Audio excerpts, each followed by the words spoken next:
That's my baby. I'm dying. That's my baby. We're going at it at 110%. I just want 5 minutes of happiness, please. Just give me 5 minutes. And they scored! They did it! Left. What the hell was that? Oh, yeah! What the fuck are you talking about?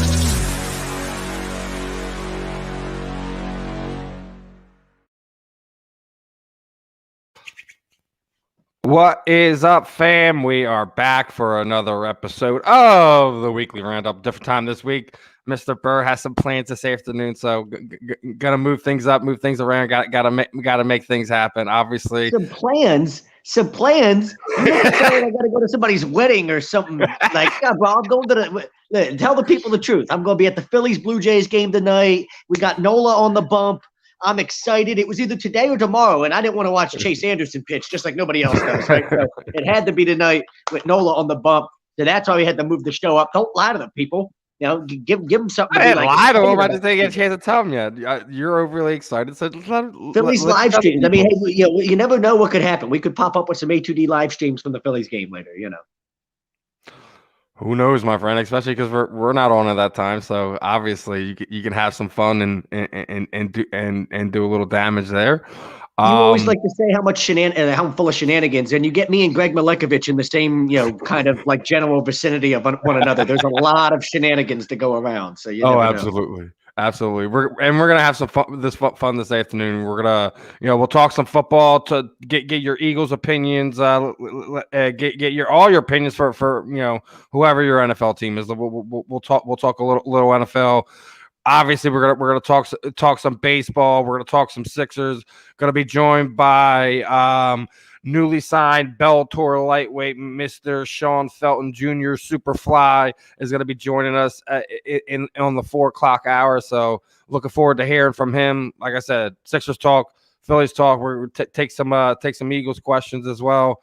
And before we get to that poll question, you want to let the people know what it is? Well, I'll let the people know what it is. What it is if you're looking to buy or sell a home and you're looking for a change in career or brokerage, you got to contact the best in the business, Alan Foy of eXp Realty LLC. 302-682-8820 is the number, or visit them at alan.foy@exprealty.com. Right? We know a little something about the best in the business here at A2D Radio. Right? Alan's the best in the business when it comes to all your real estate needs. Anything you need, he's the man. So you make sure you give that number a call. Steven, I know you're going to ask me about my high hopes, after the Eagles schedule release. Do I agree or disagree with the this is such a weird question because I have like no expectations, right? Like, I don't know if you can have high hopes when you have no expectations, but like at the same time, I don't have like negative expectations. I'm just like, it is what it is. Like, I don't really expect much from this football team. So if they pleasantly surprise me and find themselves in the playoff picture, awesome. I wouldn't say, I look at this, I have high hopes, I guess, in a different way, because I look at this as like a transition year for us. If everything goes right, it's not about how many football games you're winning. It's just about seeing certain progress from certain players, throughout the course of the year, right? Like it's less about, I could care less whether we win 2 football games or whether we win 10 football games. It's more about wanting to see, certain things happen to know what our future the next 2 to 3 years might be. Because you got 3 first-round picks next year that you could do a lot with depending on how this season plays out, right? If Jalen Hurts is the guy and he balls out this year and you feel like you got a franchise quarterback, well, 3 first-round picks can put you in a position where you fill a lot of holes and put yourself, in a position where maybe now you're one of the better teams in the NFC, right? Or you're in a position where Jalen isn't the guy and he doesn't ball out this year and we're stuck looking for a franchise quarterback and you still have 3 first-round picks and you feel confident about your ability to get a franchise quarterback. So I look at it kind of like that. For me, like, this is a year where win-win type of stuff. You know what I mean? Like, I don't – there's not very much that could go wrong this year that's going to make me sit here and be like, oh my God, this is a disaster. Like, I don't really have, I've set the bar very low, if that makes sense. So, high hopes. Yeah. I guess it's going to be very easy to pleasantly surprise me this year. If we win 7 games, I'll be pleasantly surprised, right? Like, that's For me, I see a 5-win football team at best with just the talent on this team. That's what I see. And, it is what it is. I mean, I'm sure other people in this chat are going to tell me I'm an idiot because they see something else. Well, no, maybe one of them is Marcus Hayes, and he says we're going to win 12 games like that fucking clown did in the Philadelphia Inquirer earlier. Well, Rob Provey is buttering you up after you miss something to kind of get your blood curdling, because we know your love for Vinny V, right? I don't want to save this to later, so let me go bring it back up. Listen, I'm not going to talk shit about the guy when he's playing. Is a revitalization of Vinny V. He's playing. He's playing at the probably the most consistent level of his career, right? We've seen him put a stretch of starts together that's more consistent than any other stretch we've seen up to this point. So I mean, it's Timmy wants to get our thoughts on CBP and Wells Fargo going back to normal by June. Love it. Absolutely love it. That means we'll have full capacity for Eagles games later. That means we'll be able to catch up with all you goofballs, tailgate and doing whatever. We'll wind up coming up with some fun stuff to do with you crazy motherfuckers. That's huge in Philly, I think, because I think this is a team that is very easy. Like, you remember back in the prime of the CBP days, right? When you're talking about those. Well, I think the most important thing, I think, everyone's sitting there talking about CVP. I think the biggest thing, we're getting ready for playoff basketball. We're getting ready to be open capacity. At the very least, if this team makes the deep run that we think they're going to make, listen. That home court advantage is absolutely vital. It's one of the things that team specifically thrives off of. Is it more important though in the NBA, or is it more important? Like, we've seen firsthand when CBP was rocking at its peak, capacity, without 45,000 people. That place is hard to come and play when you're in opposition. When you're opposing fans, opposing teams. And the reason I like June, for me, June, we're already going into the NBA Finals pretty much at that point, right? Like, we're going to be at a point almost where we're coming to the conclusion of the NBA season. Yeah, it'll be nice to be able to have that home court advantage a little bit for the finals, but the Phillies are going to be able to enjoy that starting with the perfect time. We're getting into the dog days of summer, going down, kind of that, when you want to start getting hot as a baseball team and putting it all together, that's when all of a sudden we're going to be able to be selling out CBP again. And it's one thing when there's 25,000 people there like it was, the past 5-6 years because we haven't been any good, right? But me and you remember the days when the Phillies were competing in the World Series and how popping that place was. Went there on a I'm Sunday old enough to afternoon. remember Veterans Stadium being packed and being crazy, regardless if we're talking Eagles, Phillies, but absolutely. Oh, sure. The Vet and Eagles games is the craziest environment you're probably ever going to have in the history of Philadelphia sports. Right? And actually, we were already talking about this with several players we had on. I wanted to get your thoughts on David West, another one. Another guy from the vet days, another Philadelphia Phillies player diagnosed with cancer. I mean, I don't just think it's the vet. Listen, I don't think it has to be a myth anymore. And it's specifically the Phillies team. It's specifically the Phillies team. It's specifically the team that's in that stadium the most. I don't think it's a secret. There's a reason they imploded Veterans Stadium, and I think they knew it was cancerous, and it wasn't just a bad turf or anything. But I'm kind of laughing off, but it's sad, it's crazy, and we're losing too many. Dutch brought up the connection. Darren Dalton had brought up the connection that he thought there was something with the chemicals in the AstroTurf of how they made AstroTurf back in the day. And when the sun hits it and it's 120, 130 degrees out there, he thinks there's something to the chemicals, actually fucking with the brain to a point where that's why you've seen not just him, but all of these, a large group of guys that spent a majority of their career playing on AstroTurf, not just in Philly, but in other places too, that used to use AstroTurf, a lot of places used it, throughout the 70s and stuff like that, that apparently there's enough of a connection there to think that, from a scientific perspective, it could be like something in the chemicals with the turf of how they made it, because nothing else makes sense. You know what I mean? It's not just it's just a coincidence that all these guys kind of get brain cancer in the same type of way, dealing with, the kind of like the same type of similar circumstances. You got Tug McGraw, you got John Vukovic, Darren Dalton, David West, you got all these guys, right? It just seems a little bit crazy to me that there's not some sort of connection that has to be tied to something like the AstroTurf. I don't just think it's a coincidence all these guys got it. You know what I'm saying? So, yeah. There's a if connection. there's something that brings it together, what can it be outside of the AstroTurf?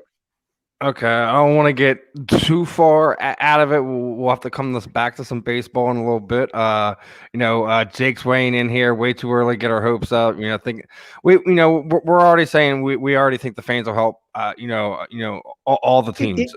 It could help at the link. It could also hurt like really bad. Like imagine if that team stinks. Like imagine if they're just like bad and like you're gonna have people fill capacity at the link for the first time in a long time. They're going to be rowdy. I'll say this much. They're going to let them have it. With how it's constructed, I would have to say, yeah, you could. They have to win 2 games out of that first 5. If they do not, they're in trouble. Fast. They're in trouble. Get ugly fast. They have to beat San Francisco. Without a doubt, who's the other team they're going to have to beat in that first stretch? That San Francisco game is that at San Francisco? They're not going to go to San Francisco and beat San Francisco. But then I don't even think they're going to beat San Fran here. But then you have to beat Dallas. Well, you could beat Dallas, sure. And then you have a stretch of Kansas City, Carolina. Carolina, you might be able to squeak. Carolina's a game you could win that one. Bucks, no, but then you go, Raiders, Lions, Chargers, Broncos. That's a little stretch there. If you get there's a stretch exactly, and not only that, where they're able to start picking things up and putting things. They can be all over the place the first month and a half of the season, but when you get into that stretch, if you can put things together once you get past Tampa Bay, once you get towards the end of October. If they can start putting together, beat Oakland, beat Detroit. You just gotta hope you're not like 1-7 by that point or something. Yeah, exactly. So where you're being hard on the guy, they can go on a run if they're able to withstand that early beating because they're going to take. Yeah, so if we're a better football team than I think, then we win 7 or 8 games. If we're the football team that I think we are, we win 5 or 6. I mean, okay, but Marcus Hayes saying we're going to win 12 games. I mean, come on, bro. Me and you smoke some funny shit, but I don't know if we that's come on, he's smoking crack or something else that we don't even have access to if he thinks this team's winning 12 football games. We might be Fire Howie chants. We might be making the Fire Howie shirts before we even get into the season. What are you talking about, John? I mean, of course, Timmy. We're compassionate, and I'm sure you're heading back to what we were talking about with what was going on with the vet, and the news of David West's being diagnosed with cancer and stuff like that. Of course, we're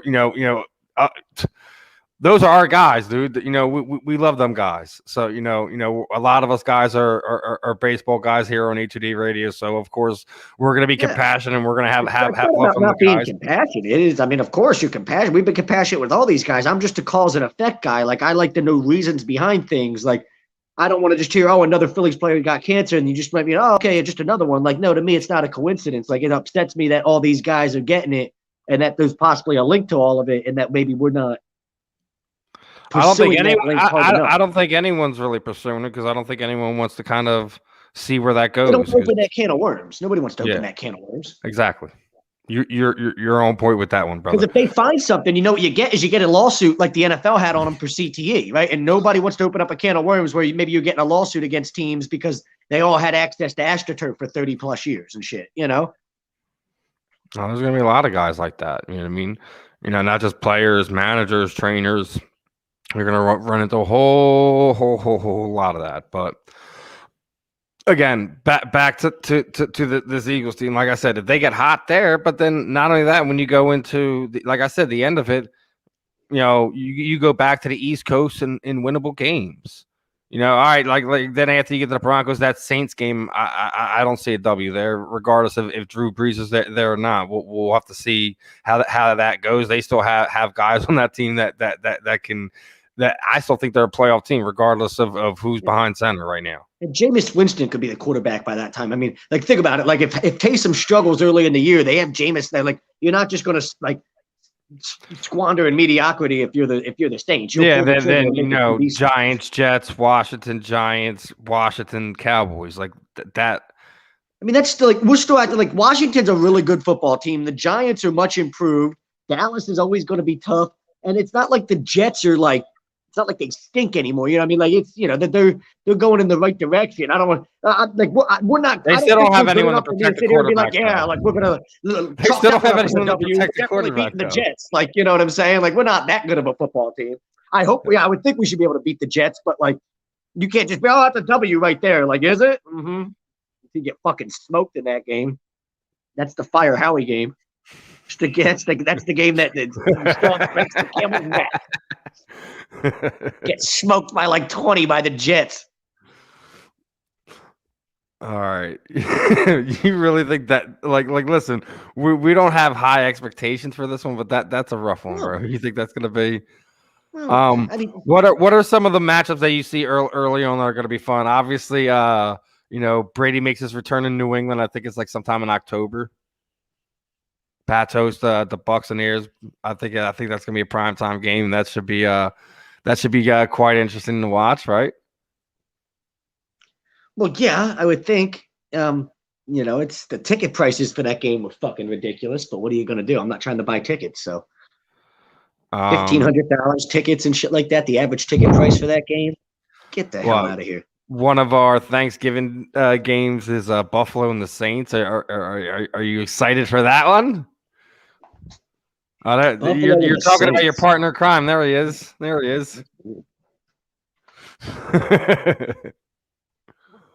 Buffalo and the Saints. I mean, yeah, I guess, but that's just that's a weird match. That's man.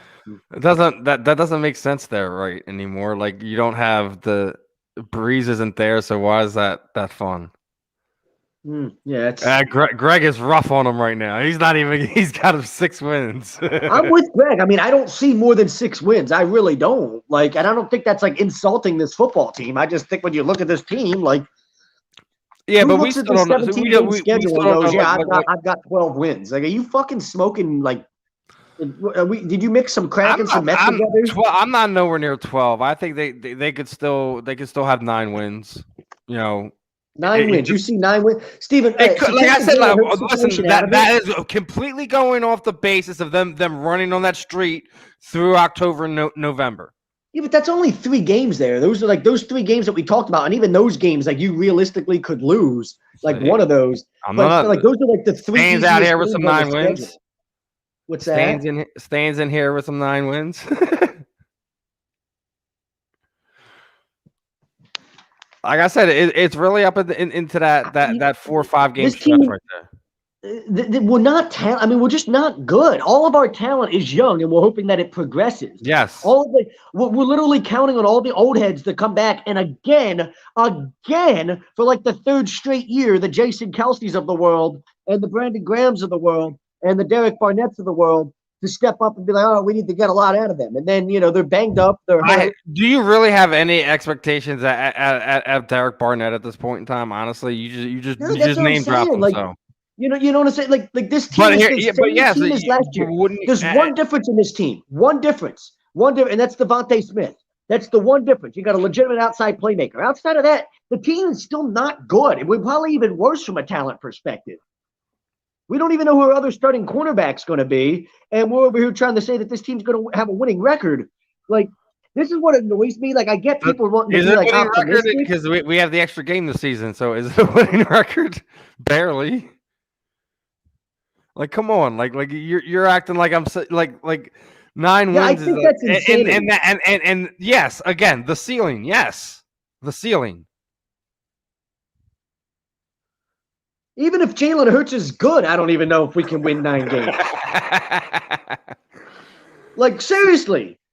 Like, Jalen could play at a high level and take that next step and be like, oh, like, we might have something with this guy, and we still might not win 9. You're right. It all depends on a lot of things. We still have to see what Nick Sirianni's offense is gonna be like with these guys. We still have to see what Jalen Hurts is actually gonna be. As numero uno, hopefully he really takes the number and run with it. Really plays like a 1. I'll go and I'll say my ceiling is 7, just because I think that's being really that's actually being like nice. That's being optimistic. Like week 7 and 10 would be a like you overachieved this year sort of thing. And now you got 3 first-round picks next year to kind of build on what is a promising football team all of a sudden. But like to give me 9 wins, like that means we're in the Terrell It Owens came doesn't out today and said necessarily we're mean we're in the NFC East, and I love playoffs. It Tebow. doesn't necessarily mean we're in the playoffs either. No, but that means we're challenging for a playoff spot. Like T.O. came out today and said we're going to win the NFC East. You said that today, or was that yesterday? Whatever. Yeah, I don't know. Whatever. He was on Chad Ochocinco's podcast. Yeah. Chad's in for some trouble too. You see what he's doing, right? You see what Chad's doing? I don't know. He's doing a celebrity boxing match against a bare knuckle boxer for the on that Damon Feldman celebrity boxing. He's too good for any of that. I don't know, man. Well, what are your over under on that? Do you think Chad gets smoked there? I've seen Chad Johnson race a racehorse. Like, okay, I mean, I don't. There's some, Chad Johnson is. He's a better propaganda marketing. He's a better self-marketing machine than Tim Tebow, and Tim Tebow is pretty damn good at it at this point. So, what a joke that situation is. Oh man. We're gonna get into that. You brought that up. So yeah. Obviously, we're gonna have to get into this a little bit. Tim Tebow's back in the NFL. Obviously, he's got a contract with the Jaguars. Doesn't necessarily mean he's gonna make the team, depending on how that all. It's a sideshow act. Like, you know what I mean? Like, it's such a sideshow act. Like, it really fucking is. Like, I mean, even if it is a sideshow act, like, dude, like, you what is it gonna be? The second or third tight end of the team who may see a handful of snaps a game. The problem with it is, but this is why it's a sideshow act. It's a circus act, just like it was a circus act when he was in the minor leagues. He's going to be a 5th string tight end, and he's going to get more media attention than anybody on that team. That's why it's a circus act. You don't even know if the guy's going to make the roster, but for the month that he's there in training camp and through the preseason, you're going to have more media attention focused on one dude that's literally a 5th string tight end. And what is that? Like, why is that good for my football team? It's not. But I don't think, and then everyone wants to come back with the. It's a circus act. Just like him playing minor league baseball. And you know what? People can sit there and they like the guy. This is what it is. People he's such a good guy. He's a fucking fraud. Go read the new book that was written about the 2011 Broncos season. And NFC East beast, we didn't say it. You go talk to T.O. about that. Neither one of us here said anything about win NFC East out of any one of our mouths. But I don't even think your assessment is correct there at the end. I don't think that the Eagles win this division. I barely think they'll if they have everything play the right way that they'll barely be able to contend for a playoff spot. I think the only thing they should be contending for is respect and development into what this team is going to be to move forward. But I still think people that are bringing Kaepernick into this whole conversation. Oh man, see, here you go. They're just a bunch of clowns. All right, but this whole Tebow thing is a joke. It's literally a joke. It's what it is. I mean, it's just like the dude. You can't convince me that people want to make this dude out to be a good dude. The dude's an egomaniac. This is what egomaniacs do. The dude can't just go away. He has to find a way into the spotlight and stay relevant at all times. You don't think this was an Urban Meyer thing, not a Tim Tebow thing? I think it's a complete Tim Tebow thing. And Urban Meyer loves the kid, and he knows that the attention will come with it. So there's no such thing as bad press. So sure, whatever. But I mean, the dude's an attention whore. Like I can't stand when people try to the dude's a fraudulent person, and like 99% of people paint the picture that he's some good dude. When he's just not, like, and I'm tired of that because I know the truth about the guy, sort of thing. Like when John Elway's wife comes out and calls you a piece of shit, I think you're a pretty bad person. Like, you know what I mean? Like, and like if you go read the new book that was released that just exposed him for the fraud that he really is, charging church groups $50,000 to come and make speaking events on their behalf. Oh, I'm such a good Christian man. You're charging church groups $50,000 to come speak at children's church youth groups and shit. Oh, stop. That's just ridiculous. They always wanted him to appear at an Elway charity event, and he said it's $50,000 for me to make public appearances. And Elway's wife was like, my husband doesn't even charge $50,000, and my husband's a Hall of Famer. Like, he's one of the greatest quarterbacks of all time, and even he doesn't charge for these charity events, and you want them to cough up $50,000. The dude's a piece of shit. And then he hides behind the image that he's such a good dude, which is fine. There's plenty of pieces of shit in pro sports. But I'm tired of being fed this idea that Tim Tebow's such a good fucking dude when he's nothing more than an egotistical fucking attention whore. That's all he is. And here's another example of it. You're 35.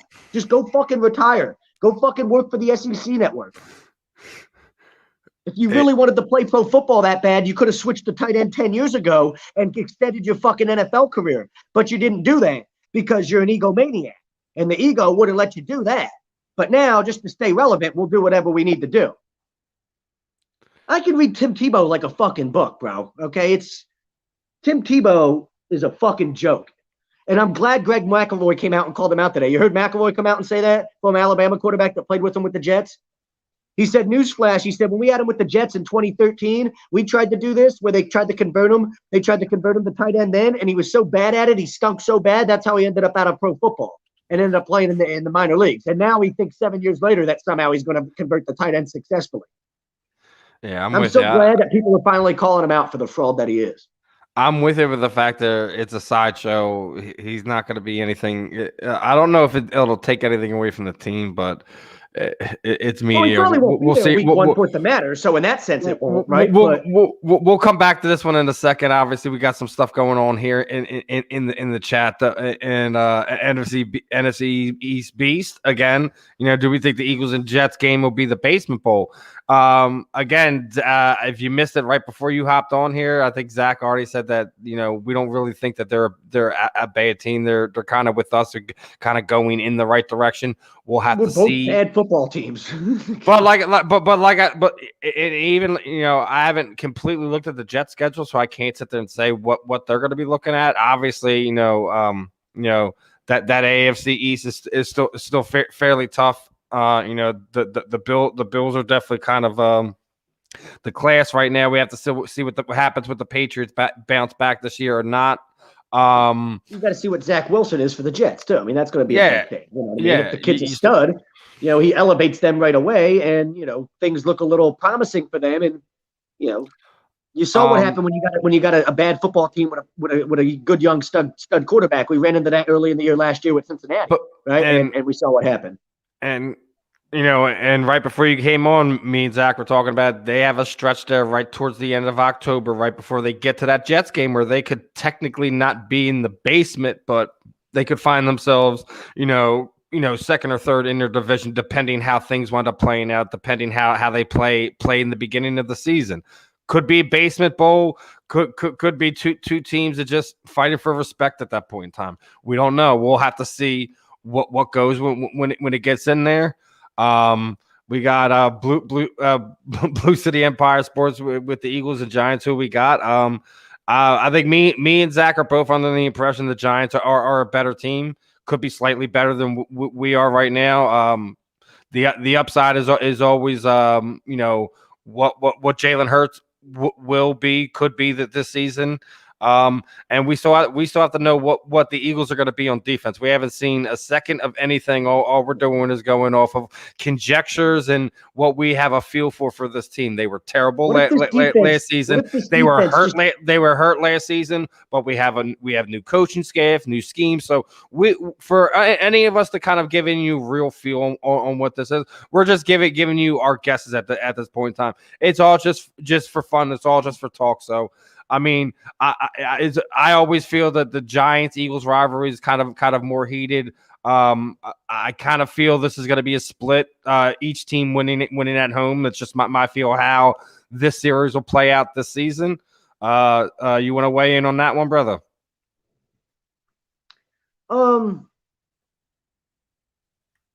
Yeah, I mean, I don't know how much better than us the Giants are. I just like their talent slightly better than ours all the way around. Yeah, like I said, we could basically be on the same plane, or like I said, it's either like it's right here. We're not. They've made some better offseason acquisitions than we did. They've added some more talent. They had money. They had money. We didn't. Yeah, we had a lot of messes to clean up. So yeah, I like what they did a little bit better on that end, sure, but you know, I don't know, you know, how much better than they are than us, but I just like that their team slightly more. I mean, you know, we talk about this defense. You know, well, Gonzo, apparently the freaking world does, Gonzo. Apparently the world does, and Zach is having absolutely none of it. Every time you turn on the NFL Network, Tim Tebow's somewhere. Every time you fucking turn on ESPN, they're talking about football. Tim Tebow's in the coverage somewhere. And Johnny Lynch is backing you up here. To not only that, Bart Scott was calling him out too. So. Yeah, did Bart Scott mention Colin Kaepernick at any point in that conversation? Because if he did, it's completely irrelevant. Listen. I really don't. You're in the same boat because I think Colin's thing is more that he's so polarizing and stuff he's doing outside of football. I don't think Colin got offered a contract. Like that's for me where the argument ends. Like if Colin had never gotten offered a contract by anybody and turned it down, you could say, oh, he's being blackballed. But he literally got offered a contract to go be a backup quarterback. He didn't want that money. He wanted to get paid starter money. So he had 3 different opportunities to go sign a contract and play for somebody. He didn't want to, and rightfully so, because I get his position. He's making more money and he's in a better position doing what he's currently doing as an activist. It wouldn't make sense to go and take a shitty backup quarterback job. But he's not being blackballed. Like he was offered contracts. He just didn't want to go take one of those opportunities. So like it's like I don't like to me, like that's why I don't understand that comparison. Oh boy. When I get to it, you're gonna go off on Frank in a minute. I'm just giving you a fair warning. Absolutely, bro. First seed, let's go. This is step 1 of the process of this season. That is of this season, the process of this season. You know, me and Zach have been beating on this drum. This is first goal accomplished. Okay, check. Right now, the next one, Eastern Conference champions, and we'll come back and talk some more. We're gonna get into some basketball towards the end there. Please, God, no. Please, God, no. Don't wish that on us. How he's not going anywhere? Why do people continue? I don't want him to stay, but we already know how this goes. This conversation goes, but apparently Apparently, he's a great job. He does a great job at licking boot. I mean, he's a great boot licker. Okay, so I mean, until you can find somebody that can lick boot better than Howie Roseman does, he's not going anywhere. Yeah, we're gonna see him go off in a minute. Here you go. So. As Frank says, he has them as a near or below 500 team if they exceed their expectations, stays healthy, all that fun stuff. At most, he sees them as a 10. Say that because Frank works for the team. He's a team employee, so you know he can't say anything bad about him. Of course, he's going to say. I had their ceiling at 9. He has their ceiling a win above that. It's a 10-win team. Now, a 10-win team. Like we weren't going to be a 10-win team last year. And like we were like, you know, like we're not better than we were last year. We're not a better football team. We're worse.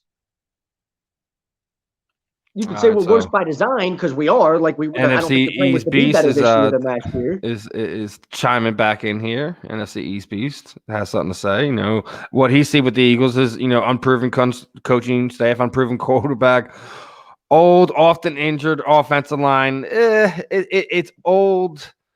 And often injured yes. On this side right now. On all sides. Brandon Brooks, Jason Kelsey's banged up. All right, so but Mulata and Dickerson are slotted to be your starters on the other side. They're young. So yes, you still have old, often injured on the right side. It's mostly we're still hoping that Mulata is like going to be Trey Thomas. Like that's like we all want to be super optimistic. Older D line. Older D line, I absolutely agree with that. Unproven young edge rushers. You have a wildly inaccurate linebacking core. As he's adding here, poor defensive back 7. That's why why he has them at 6 wins tops. So he's right around where you and Greg are sitting at. So. Yeah, I mean his three final points there. Even forget the often injured, whatever. You're talking about guys are either old, banged up, or still unproven on that offensive line. We still are waiting for Andre Dillard to become the guy that we're hoping he could be. We still, Mailata's had moments where we're like, hey, we like what we see at times, but he's still not a guy where you're like, yes, I'm completely confident in that guy at left tackle now. Like. You know what I mean? So there's still not like a single player on that offensive line. I don't know how you're not sold on Jordan Mulata. That boy learned from baptism under fire last year. Are you kidding me?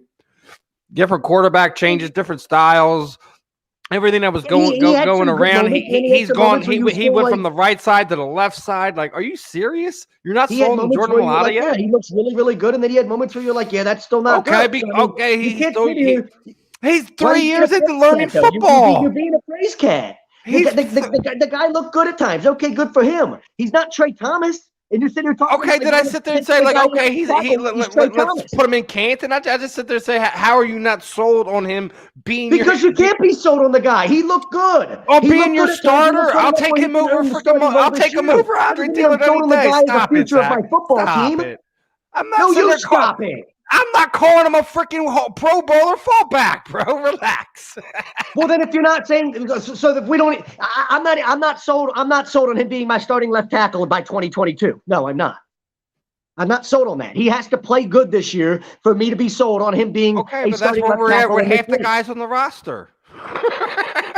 Well, that's my point, Steven, is that we don't have anybody on the offensive line. Lane Johnson's about to banged up. set him off even more. I'm gonna set him through the roof now. I'm setting rookie at the other guard position. The roof now. He's gonna set you through the roof now. I don't give a fuck what he says. He's trying to troll. But we've got a rookie at the other guard position, and then you want to sit here and make me, and then you're trying to sit here and convince me that Mayalata is actually like, not a question mark. He's still a question mark. I think he's less of a question mark than anyone else on the roster. What does that do for me? That's like saying he's the shiniest turd. I don't give a fuck. Okay, he might be he's definitely not. He might be the shiniest turd on the offensive line, but like I'm just sitting there saying, describe our linebacking core the same way. Great. So because Alex Singleton's the shiniest turd in the bunch, that means that he's a good linebacker. That's not the way Alex Singleton is probably the most overachieving turd in that bunch. If that's the way you want to go with that one. Well, that's what I'm saying. I think he stinks too, but just because he was our best linebacker last year doesn't make him good. Bryce is on here, sitting there saying if what his feels are on that one. He says his ceiling's 8, right? John Lynch, oh man, you're about to set this dude off. Why are you guys having us so high over 10 wins? Please explain it. Didn't he just say 7 wins or something like that like 10 minutes ago? He's just trolling too. So go get Warren Sapp and Derek Brooks and get that Buccaneers defense back together. You have to come back to me with some context before I even pull your comments up here anymore. I got to hear that one. Yeah, I mean that's one of the things we talked about, Bryce. That beginning stretch, if they don't win 2 out of the first 5, they're in a serious problem. And they could very well be like 1-5 or 0-6. We'll see how that is. All right, Gonzo's back up in here. As I said, 8-9. We will upset one earlier against trash tier teams. We are a trash tier team.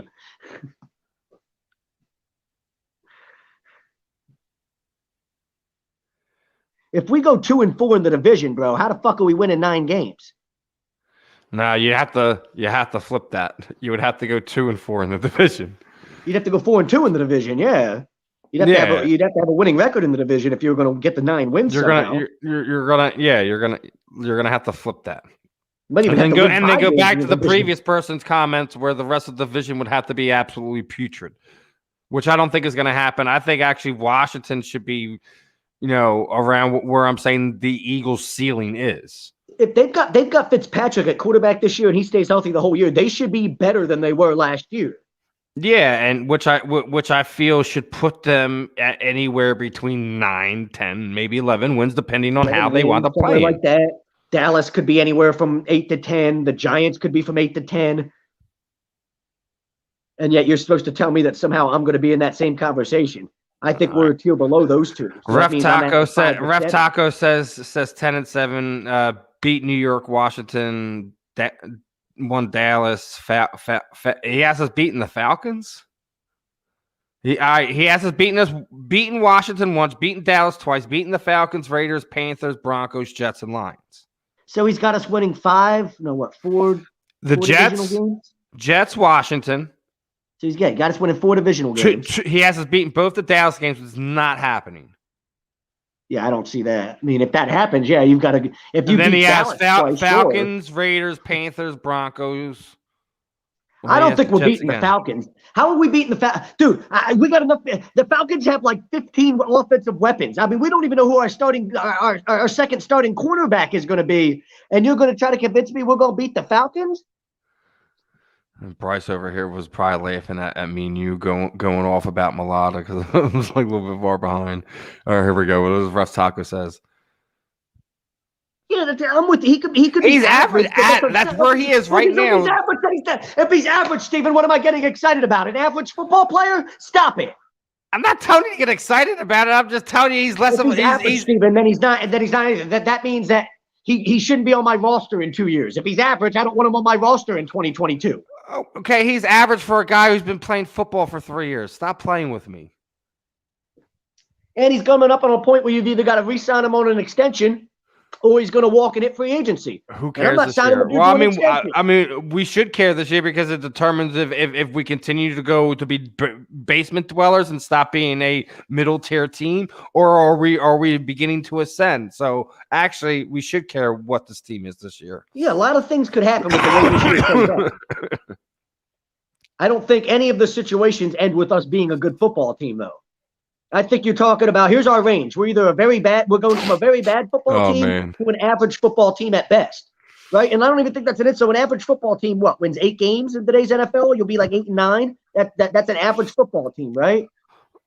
I am not in the fan of moving anybody anywhere. Why would we need to move Lane? Leave Lane exactly where freaking he is. I think they would have moved Lane to left tackle years ago if they realized he could play over there, and he just can't. He's a right tackle. That concept went out the window, a few years ago. He's just too old now to make that switch. You're just like, fuck it, you are what you are. But I'm more worried about, the fact that, I'm with you there, Bryce. The same thing with the Falcons. Kyle Pitts, Julio Jones, Russell Gage. I mean, that list goes on and on of guys that they have. Calvin Ridley, there's 4 players right there. We can't cover all 4 of those guys. Calvin Ridley, Julio Jones, Russell Gage, and Kyle Pitts. Not to mention they have another tight end plus a couple running backs. Yeah, all right. We could, but they could very well score 40 on us. They could score 40 on us. I'm with you. It could be a high-scoring week 1 game, bro. It could very well be. There's another point of what 35-30. I thought left tackle was the premier tackle position. Mark, did I miss something? I think what he's saying is he's never going to get paid like a one of the top left tackles in football. Like, he's never going to be a guy that's going to be considered like a good left tackle. He's just going to be a guy. They were all banged up on offense last year too. They were just as hurt as we were. My memory serves me. The Falcons were. You want to talk about, we talked about our environment and how toxic and cancerous and all that was last year. The Falcons had been in that type of environment for the past few years. Dan Quinn. I mean, that whole environment just seemed like it was cancerous, and it was getting to the point where it was just so bad, so toxic that there just wasn't much that they could do about it. But them winning 4 games, I mean, that's severely underachieving with the talent on that football team. And every time we play the Falcons, they give us a good football game, and we sit here and we have this conversation. They say, we'll beat the Falcons. They're not any good. And then every time we play them, we can't cover Julio Jones every single time. It's amazing. You can't remember. I mean, really, think about it, right? Like, last time we played them, they fucking killed. They won that game late in overtime or whatever, or the primetime game. That was the game that Aguilar dropped the ball on the sideline that Carson laid in the breadbasket.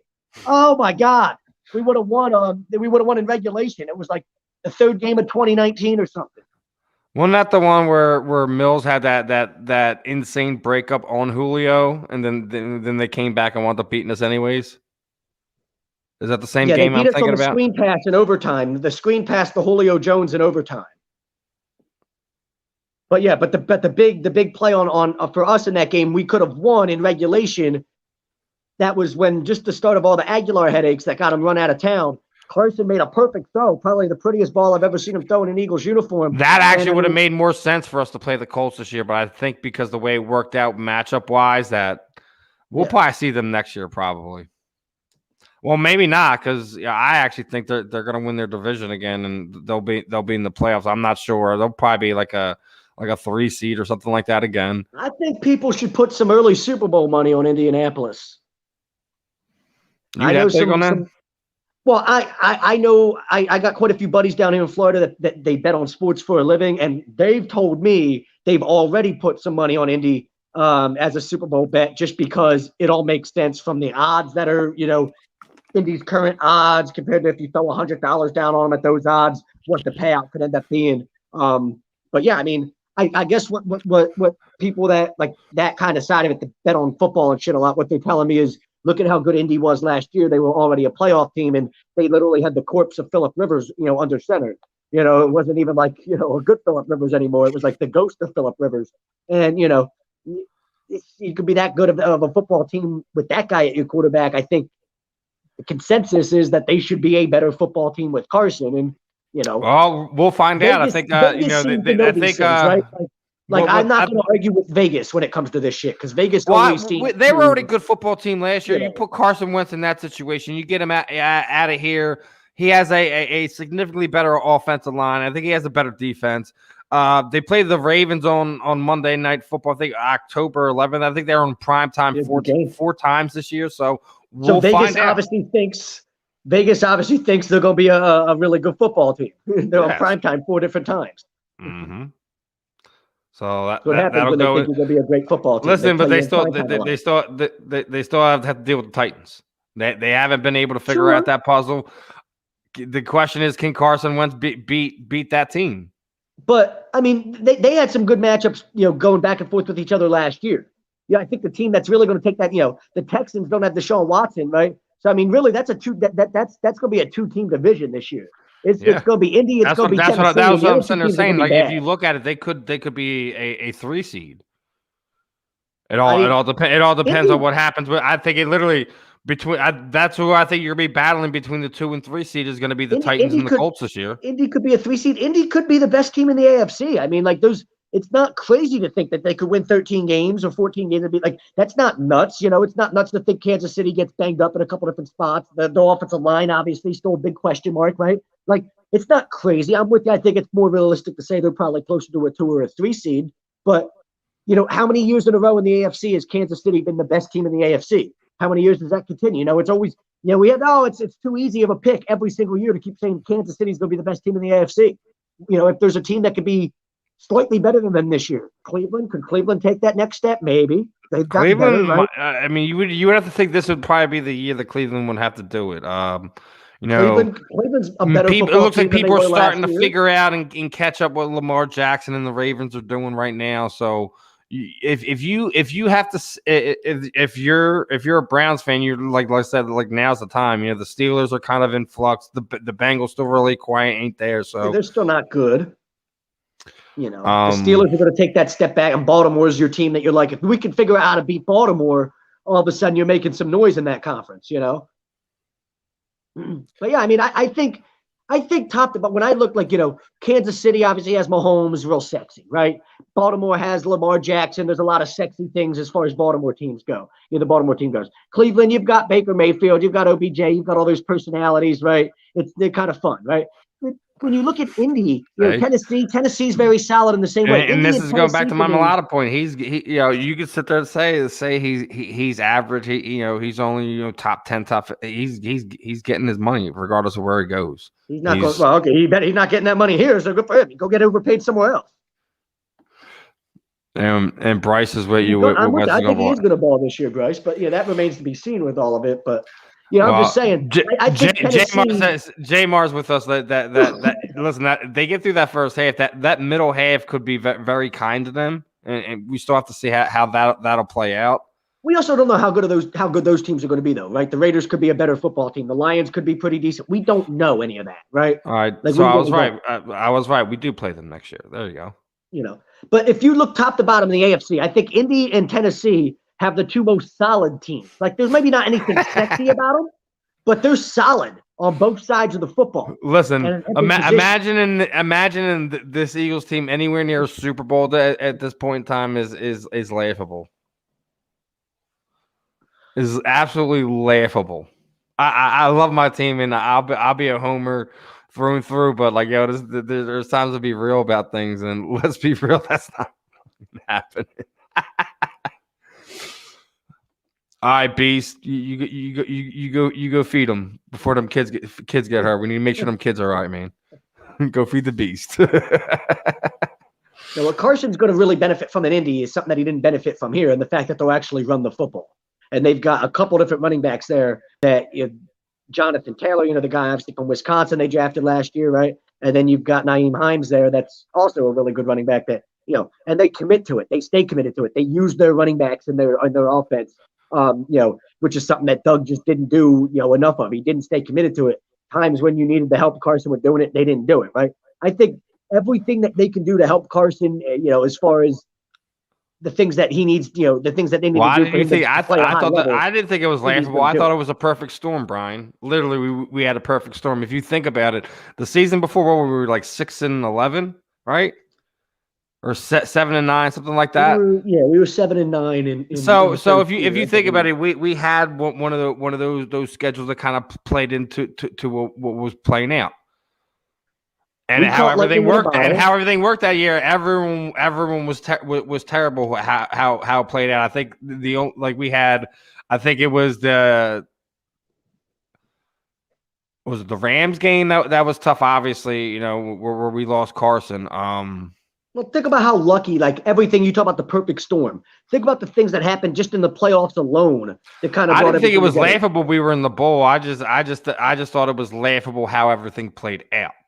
Yeah, that was the only thing laughable about that. That's how teams win championships. It's the perfect storm of events that always seems to come together and happen, and you're just like, this is so weird. Like this will never happen again. Like the play in the Falcons game in the playoff, the ball that should have been intercepted that went off Keanu Neal's knee.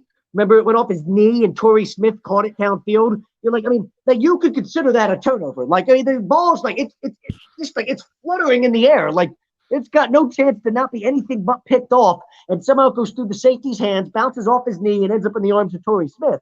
And it's things like that you're just like, yeah, like this is how you win Super Bowls. Like things like this happen, and it's like just one of those divine intervention things where the football gods. You take the lightning you take the lightning that was given to you. You cap it off and you run with it. Because the only game down the stretch there that Nick Foles even played, any like remotely well in was the Super Bowl against the Patriots, where he played the game of his life. Right, he played he outplayed Tom Brady in that football game. He wasn't good in the Falcons game that we won, or that we won after that. It was like he played good in the first half, and it was just absolutely putrid during the second half. He was decent in the Vikings game. He played well in the second half, but the first half he was really shaky in that game. The pick six is what changed that whole Vikings game around in the NFC Championship game. Like we had the pick six, it changed the energy, and it was just off to the races there. But he wasn't good in the Falcons game. He really wasn't good in the Vikings game. Then he balled out in the Patriots game. So it was other things that got us to the Super Bowl that just made you go, wow, this is what championship teams do and what they are. Like, this is how it all happens. This is how it all comes together. Defense got us there. In the end zone. Defense got us there. You talk, you talk about the play in the end zone with Jalen Mills on Julio Jones, where he could have got called for pass interference and he didn't. And Julio Jones was on the ground as he was almost on his back, and there's no flag. They let him play, and Ryan threw the jump ball up, and Jones couldn't make the play on it. But those are little things that change that game around, that it goes from, you winning that game to you losing that game.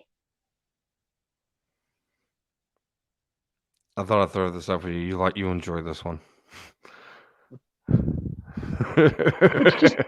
It's just, it's just a circus act. It really is. I don't understand why anybody can call it, can say what, this is what that is. Like, can you name me another situation? Like, no, you can't. You can't name me another situation where this has ever happened before in the history of the NFL, where somebody that was out of the league for this long magically came back and switched positions and literally switched positions. It's not like he was a good quarterback before. Like, he wasn't good at that position, and now he's come back from the league after an absence to switch to a position that you weren't good at your original position, and now I'm going to buy that you're going to be good at this one. Like, the whole thing is just mind-boggling to me, that how he gets away with this without people ripping him apart. It's so, if anybody else did this, we wouldn't let the guy live it down. Like, we really wouldn't. We'd be ripping him a new one just like I am. But I feel like because it's Tebow, people let him get away with it. I ain't letting the guy get away with it. Don't be an attention whore. That shit's not cute. You're not fucking 7 years old. Steven, you've got a 9-year-old son. Like little kids fucking do that. They do shit intentionally to get your fucking attention. I need dad's attention right now. Let me do something to be a little attention whore so he'll give me attention. That's what kids do. And this dude's a 35-year-old grown man. You're laughing because you know it's true. I know not whatever you speak. Yeah, sure you don't. Oh, man. But yeah, Brian, the moons line up and you just enjoy it. But I mean, listen, I think everyone was tired of the Tebow situation before. I know people are still going to be fans, and I know people are still going to support him. People are gonna be upset. Oh, he's taking job. Listen, there's jobs. It's not even about that. I mean, like, it's not even. It's really. It's not even about. It's just. This is a giant waste of time. Like, we all know it is. Where is this going? You're not going to turn it like this. Like, stop. You're going to be out of a job again in 6 weeks. You're going to be covering SEC football for the SEC network. Cromer's hopping in. He wants to see the product on the field before he increases. Yes, Chrome. I am 100% with you there, my brother. Listen, the only thing I could sit there and say to hold your hat on if you're an Eagles fan is pray you survive the first month and a half, and if you can if you can make a run from the end of October to through November, you might have a winning season or something to be proud of. You don't know. I'm not banking on anything. All I'm saying is that's what the ceiling could be. That's what if you're a fan, don't subscribe to anything over 10 wins. The people who are sitting there crying for their eggs, saying for 10 wins, I think that's great. I think it's great that you have such high hopes for this team. I think I want to live on planet. I want to live on planet Earth, and like I said, I'm with you there. I think that's right where I'm at. I say their ceiling is 9.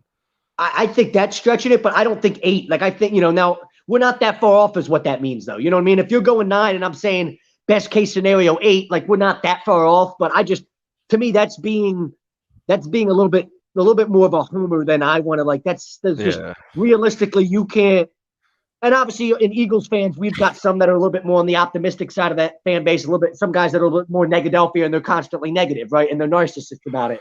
And we're, stop it, Chrome. Were you that much of a homer that you wanted Tebow to be the backup? Stop it. Stop it.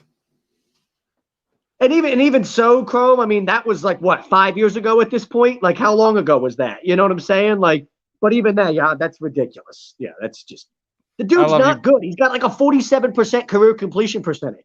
Like, he's awful. Like, the guy, like, and then he ran a 4.8 40-yard dash at the combine. Everybody, like, people want to talk about how good of an athlete he is. He runs a 4.8 40. At least he did when he was 22. I can't imagine he still does at 35. But he ran a 4.8 40. We got only Michael Vick retains his speed like 40 that. times, and you're expecting me to think that he can switch to tight end. Only Michael Vick retains his 40 times like that. Seriously. So the dude's got what? Like, now he's running a 5, a 5 flat 40 time or something. Like, what's he running now?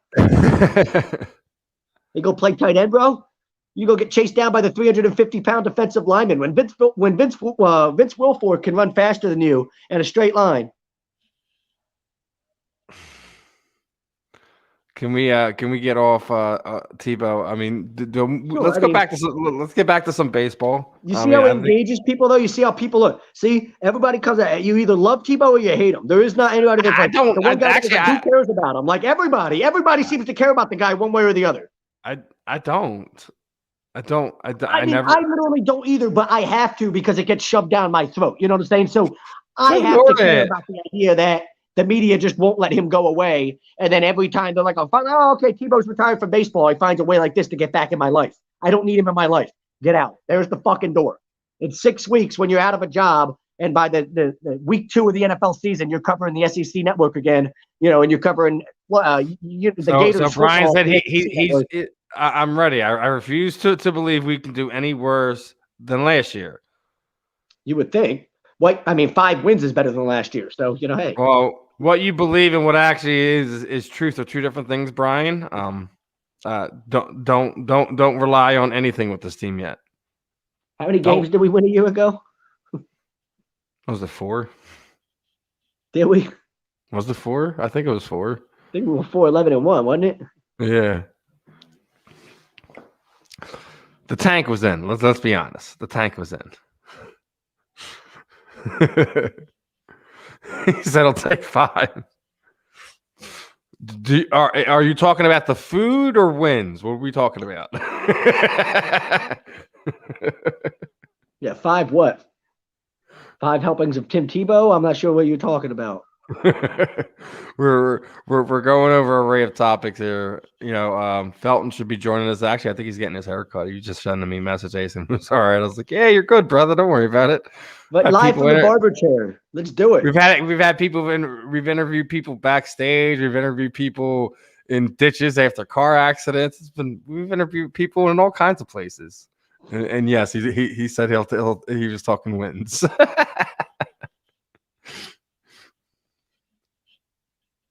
So he'll take 5. He said I'll take 5 wins. Just I mean, if that's what you're saying, you can't do any worse than last season. I mean, just a 1-win improvement. You know. Oh damn, that's rough. That's rough. Don't be so mean to Jalen. We've been over this. It's not Even Tim I like Jalen more Tebow. than that. It's not Tim Tebow. Stop that. Stop Jalen that. could go. You got to put a little respect on that name. Like we said, dude, as of right now, he's Tyrod Taylor. He could, his ceiling could be I actually elsewhere. think It's right up to now, him. I think he could be a slightly better Tyrod Taylor. But I mean, Yeah, definitely for sure.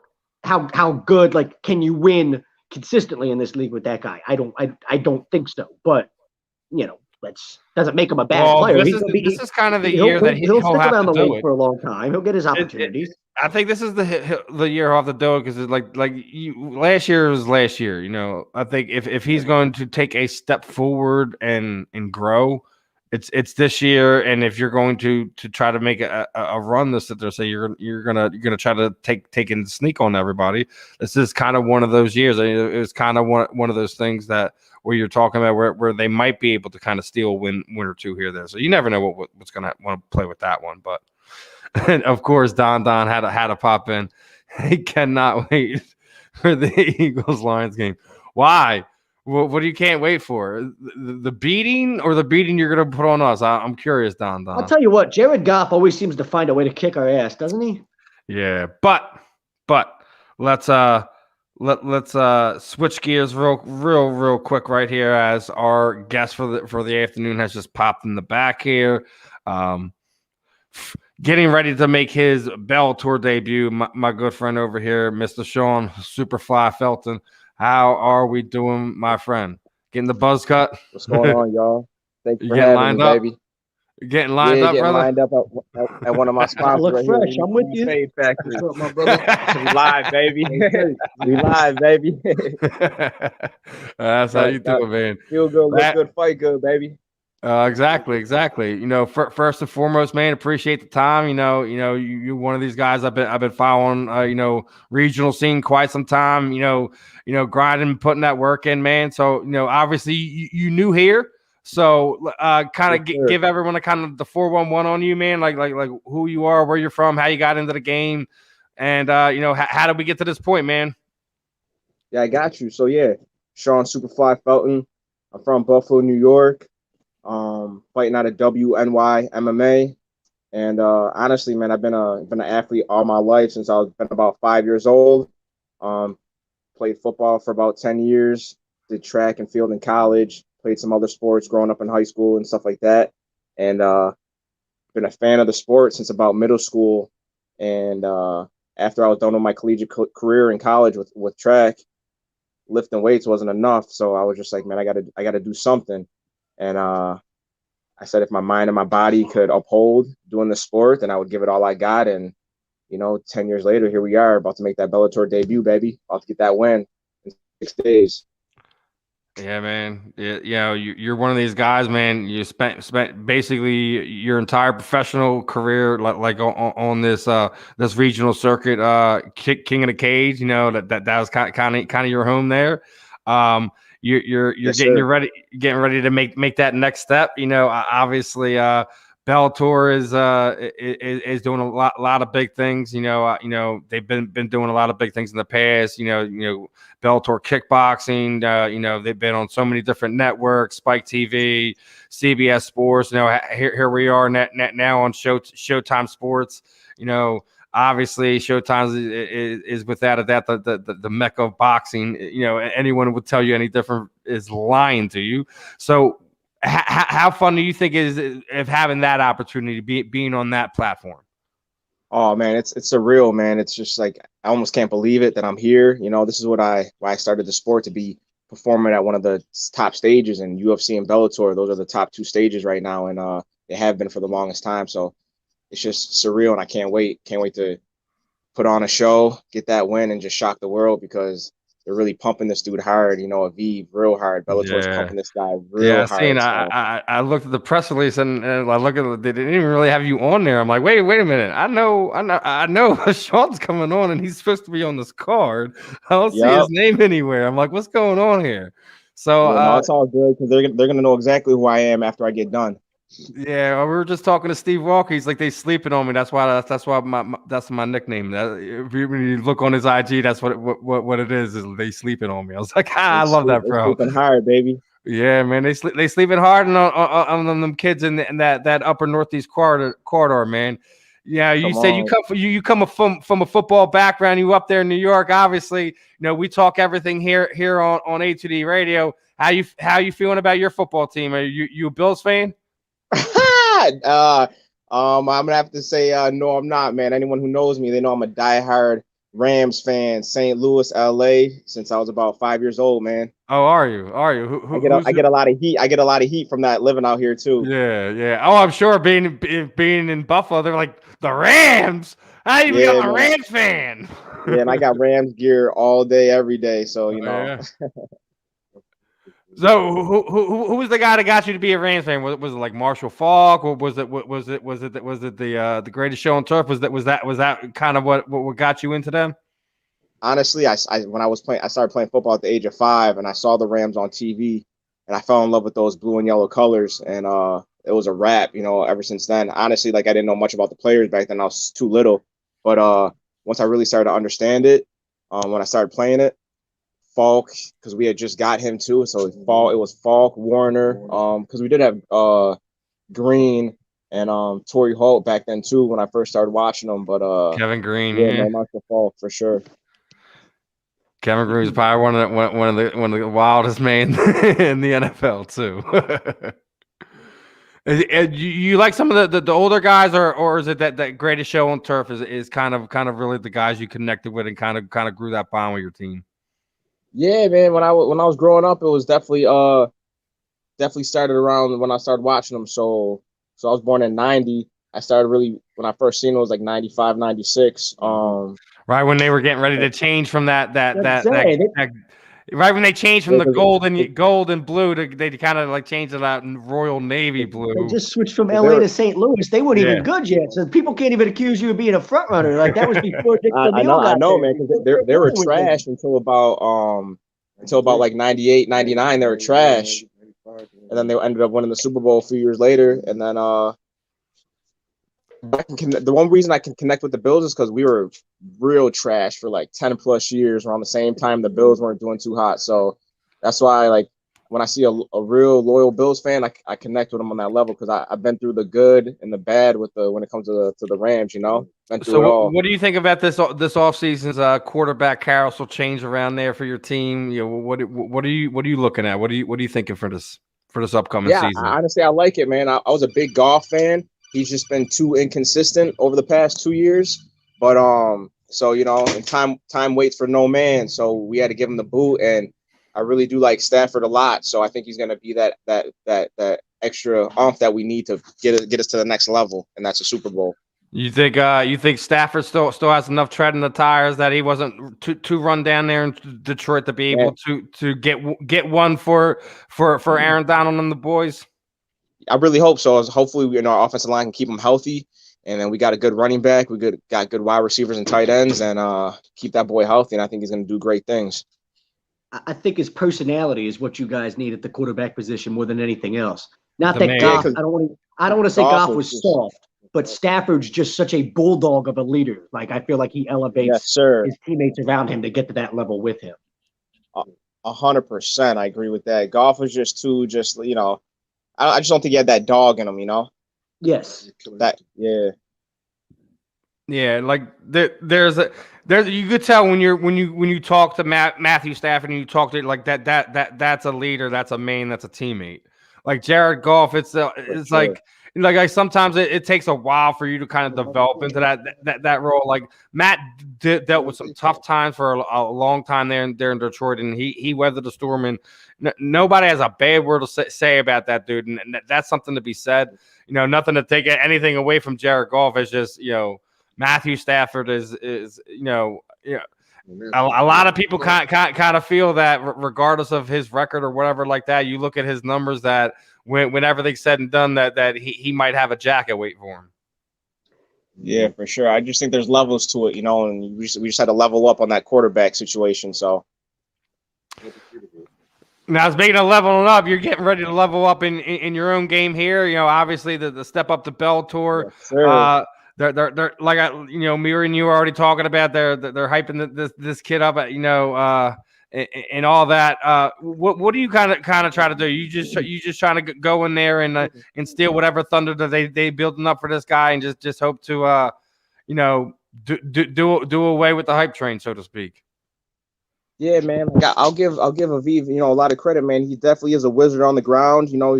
His grappling. He's got real good transitions. His submissions are real slick. But if I'm being honest, if I'm being real, like I've been saying, man, like not to discredit him, but they've been feeding this dude, like, no disrespect, but they've been just feeding this dude just, Cans. honestly bums, Cans. I'll say it for you, Cans. Huh? I'll say it for you, Cans. Yeah. So like, and I saw one of his posts that, they're like, yo, this is going to be his toughest opponent yet. And you're damn right I am. And, well, and I just you don't ain't think even they fought no under- slouches either. Like, dude, like even one of your dude, Elijah Harris is one of the guys on here, and he is an absolute freaking specimen. That dude should be fighting at fucking 70, man. I know, like, and I'm gonna be honest with you, like, I don't fight bums, and that's the difference. Like, yeah, I might have 2 losses on my record. One was to Anthony Romero, and then I did lose a split to Elijah, and that fight was real close. Could have went either way, but those losses are lessons, and that I took. And on fight night, Aviv's gonna realize that he's in for a world of problems when he can't do what he thinks that he's been doing in the first round, of all his fights. So now you're sitting there saying his what you feel his thing that he's really displayed is his grappling. Is it going to be one of those things where you're going to play a lot of sprawl, try to keep him on the outside and put him away with one of those punches, or is it just however the fight kind of goes is where you can go with it? Yeah, man. Honestly, I just think it's not going to go the way he thinks it's going to. I think the way he thinks it's, been going. And he's so used to getting it out of that in that first round, he might, I don't want to give away too much, but, I can't wait for fight now. We're 6 days away. You know what I'm saying? And we've been working really hard with my camp at WNY MMA. We got a great game plan. And if you know his style, my style, you should get a good, guess on what we're both going to try to do. So, and I always try to have really exciting fights. So, and so does he, but there's just different levels of competition. I fought way harder competition than he has. So, yeah, you definitely fought the competition, but we all know pedigree also matters too. Not to sit there and say that he has a better one or anything like that, but hey, listen, there's styles that makes fights. There's levels to the fight game. There's also the mental aspect of it. We talk about it all the time. I literally talk about it with athletes all the time. Sometimes you don't even have to be the better fighter. You can wind up breaking a guy before he steps on the scale, before he steps on exactly. So exactly. like sometimes the unspoken words is the biggest tool that you bring in there. Yeah. And dude, it's one of the things I just think is so interesting about the sport. There's so many different things to learn and figure out. Now, obviously, we were already talking about the card itself. Chris Cyborg and Leslie Smith are getting to bang it out. You'll be able to get to be K-side for that afterwards, right? Man, I didn't hear that. What was the last part of that question? What was it? Obviously Chris and Leslie are rematch again. Obviously that's the main event for that one. Are you going to be able to hop down their cage side to be able to catch them to go back at it again? You keep breaking up, so I can't hear you, my man. The last part. Like, are you going to be able to be cage side to catch the end of that the end of the card? Or are you going to be doing hopefully I get to. What was that? Yeah, I was just sitting there saying, are you going to be there, or like I know a lot of the guys, they after parties with family, friends, and stuff like that. Oh yeah, we'll see what happens. Only thing honestly that I got on my mind is beating Aviv. Nothing else matters. We'll see what happens at after I get that win, we'll see, what I do after. But I just can't wait. I'll tell you what, if I was in your shoes and I'm kicking somebody's ass and I got done laying down a good ass whooping, I don't know what the hell Steven's talking about. Why am I sticking around cage side to watch anybody's fight afterwards? You damn straight I'm going to party. We're getting some wild women. We're getting a couple say you can't do both. It's going to be a night. You damn sure. See, you don't know, man. You never been around it. You don't know, man. Sean's going to be able to watch the end of the fight and still be able to do the after party and do everything you're trying to throw at my man here. Yeah, we'll see. We'll see what the protocols are too for since it, with COVID and stuff, things are a lot different. So we'll see what's going on at the casino afterwards. Oh yeah, hopefully some states are opening back up at bigger capacity. I think it's kind of more leaning towards the middle of next month where we're seeing a lot of states opening up, and we're seeing more capacity for sporting events and stuff like that. Is that also another big thing that you're looking forward to?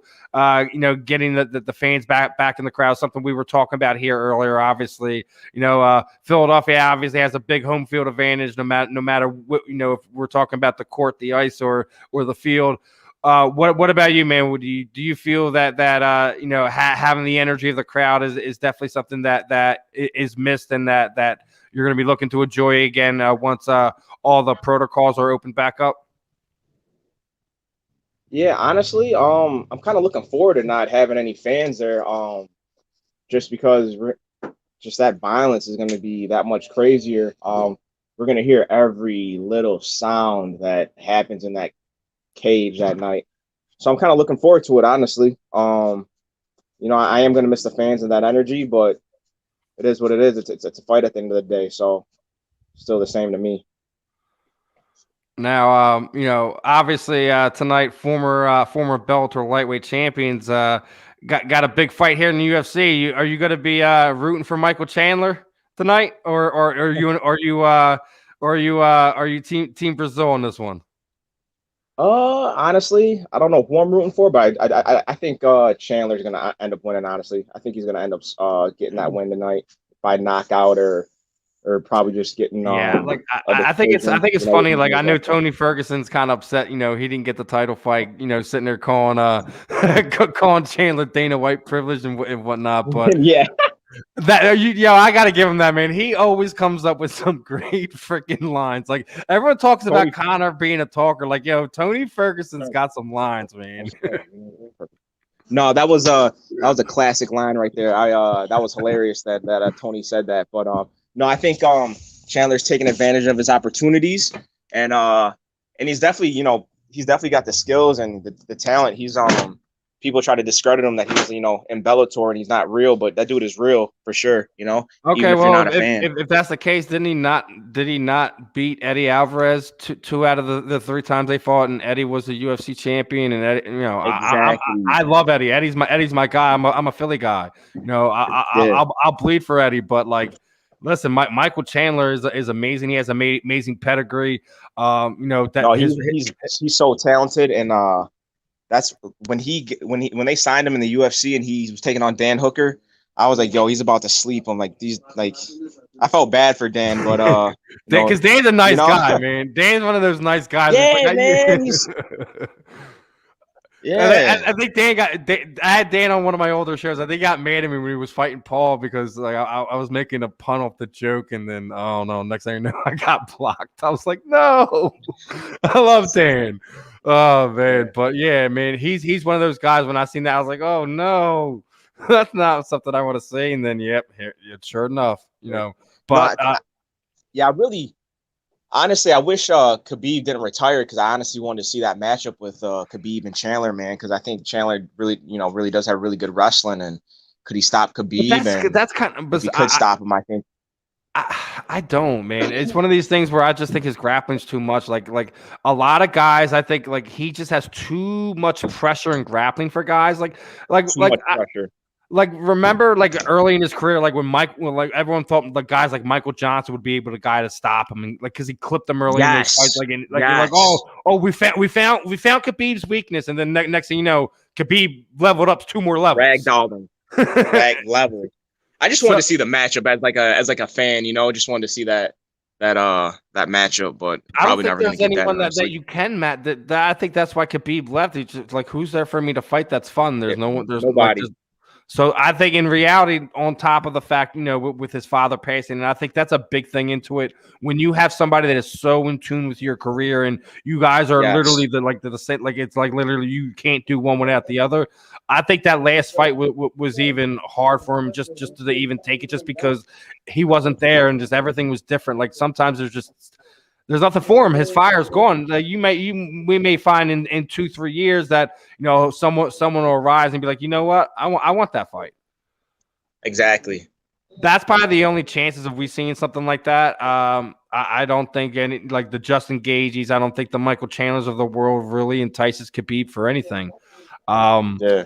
I think that I was when I was watching the Justin Gaethje fight, I was like, sheesh. Like I thought he was gonna have a real that was the fight because we've seen Justin just being one of those things where he's been out grappled, he's been blasted and battered, and the next thing you know, boom, he put somebody away.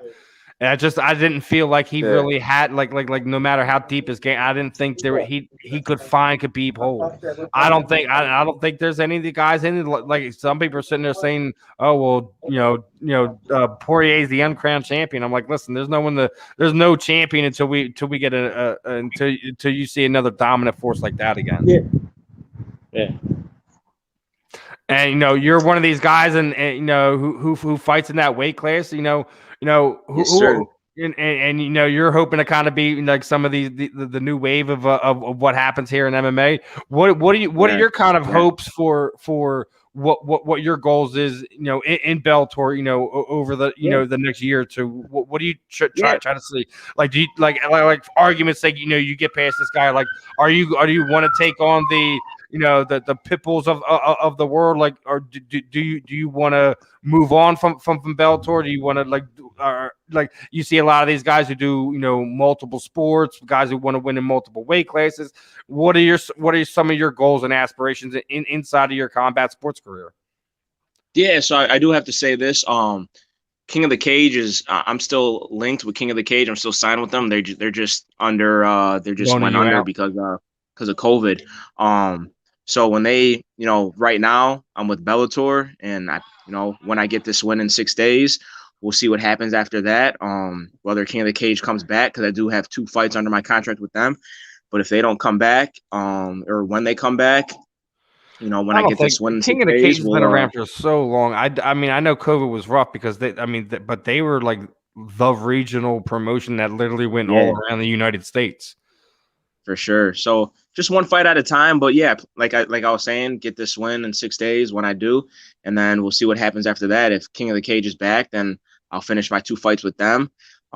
If not, then next person in line for Bellator, baby. I got somebody on my mind, but I'm gonna take care of business first in 6 days, and then I'll say that person's name then.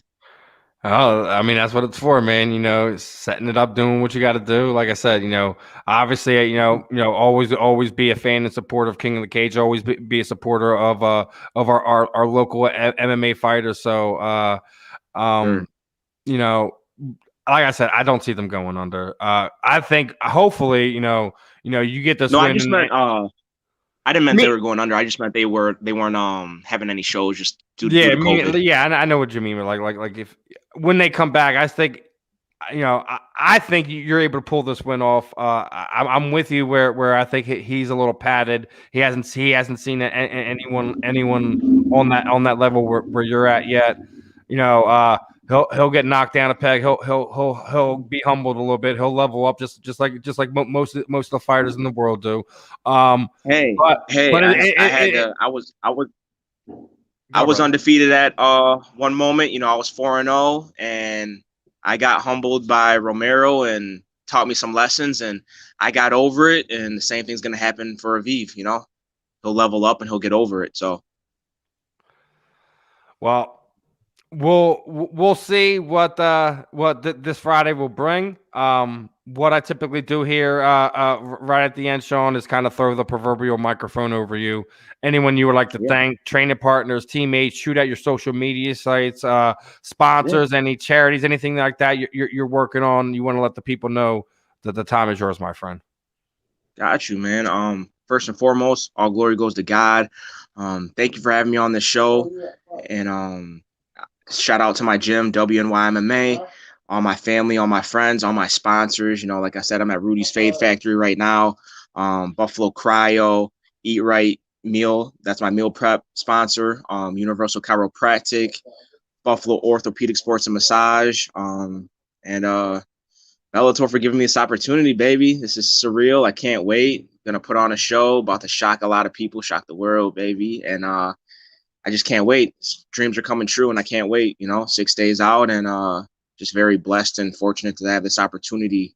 A lot of people don't, get blessed to have, these opportunities as fighters. A lot of people, don't get this phone call, and I did, and I'm just going to take full advantage of this opportunity being put in front of me. Hey man, that's all we can do when the light shined on us to do our best to shine us bright back, right? Exactly, and you might only get one shot, so this is it right here, baby. Hey man, take it and run with it. Like I say to all the fighters, man, best of skill this week. Safe travels. Have a good, safe weight cut. All that fun stuff. Hopefully, you and your opponent get to the arena, make it through protocol safe. There's no last minute changes and anything like that, my friend. I'll be in touch. With you, and we'll get you back on here, talk some more, and have a good one, my friend. I know you got a lot of crazy stuff going on today, man. So let's. No, you're good. I'm so happy we got this done, and I appreciate y'all for letting me do this interview. While I was getting edged up real quick. I appreciate you. Hey man, it's all good, man. We've interviewed fighters on doing all kinds of crazy stuff. We had Kelvin Smith. He was literally backstage right before he was about to walk out. It was like 5-10 minutes before he was about to walk out. We're interviewing him. Oh wow! We had one of the fighters. He'd gotten in a car accident. He was sitting there learning the ditch, waiting for the tow truck to pull him out. So he's sitting there in the ditch talking to us for an interview. It was great. I mean, we've had some fun. So literally, you sitting in a barber chair, ain't nothing, bro. And you got to make sure you shout out to A2D after you get done whipping his ass, right? And shout out to the boys of A2D live from the cage. So you got to shout out live from the cage after you get done whipping his ass. You got to say, shout out to the boys of A2D, right? Live from the cage after you're done whipping his ass. I can't wait to see it. All right, man. Say no more, baby. Say no more. Well, we got you. Made love, my friend. Best of skill. Safe travels, and we'll catch you back on here again shortly, my friend.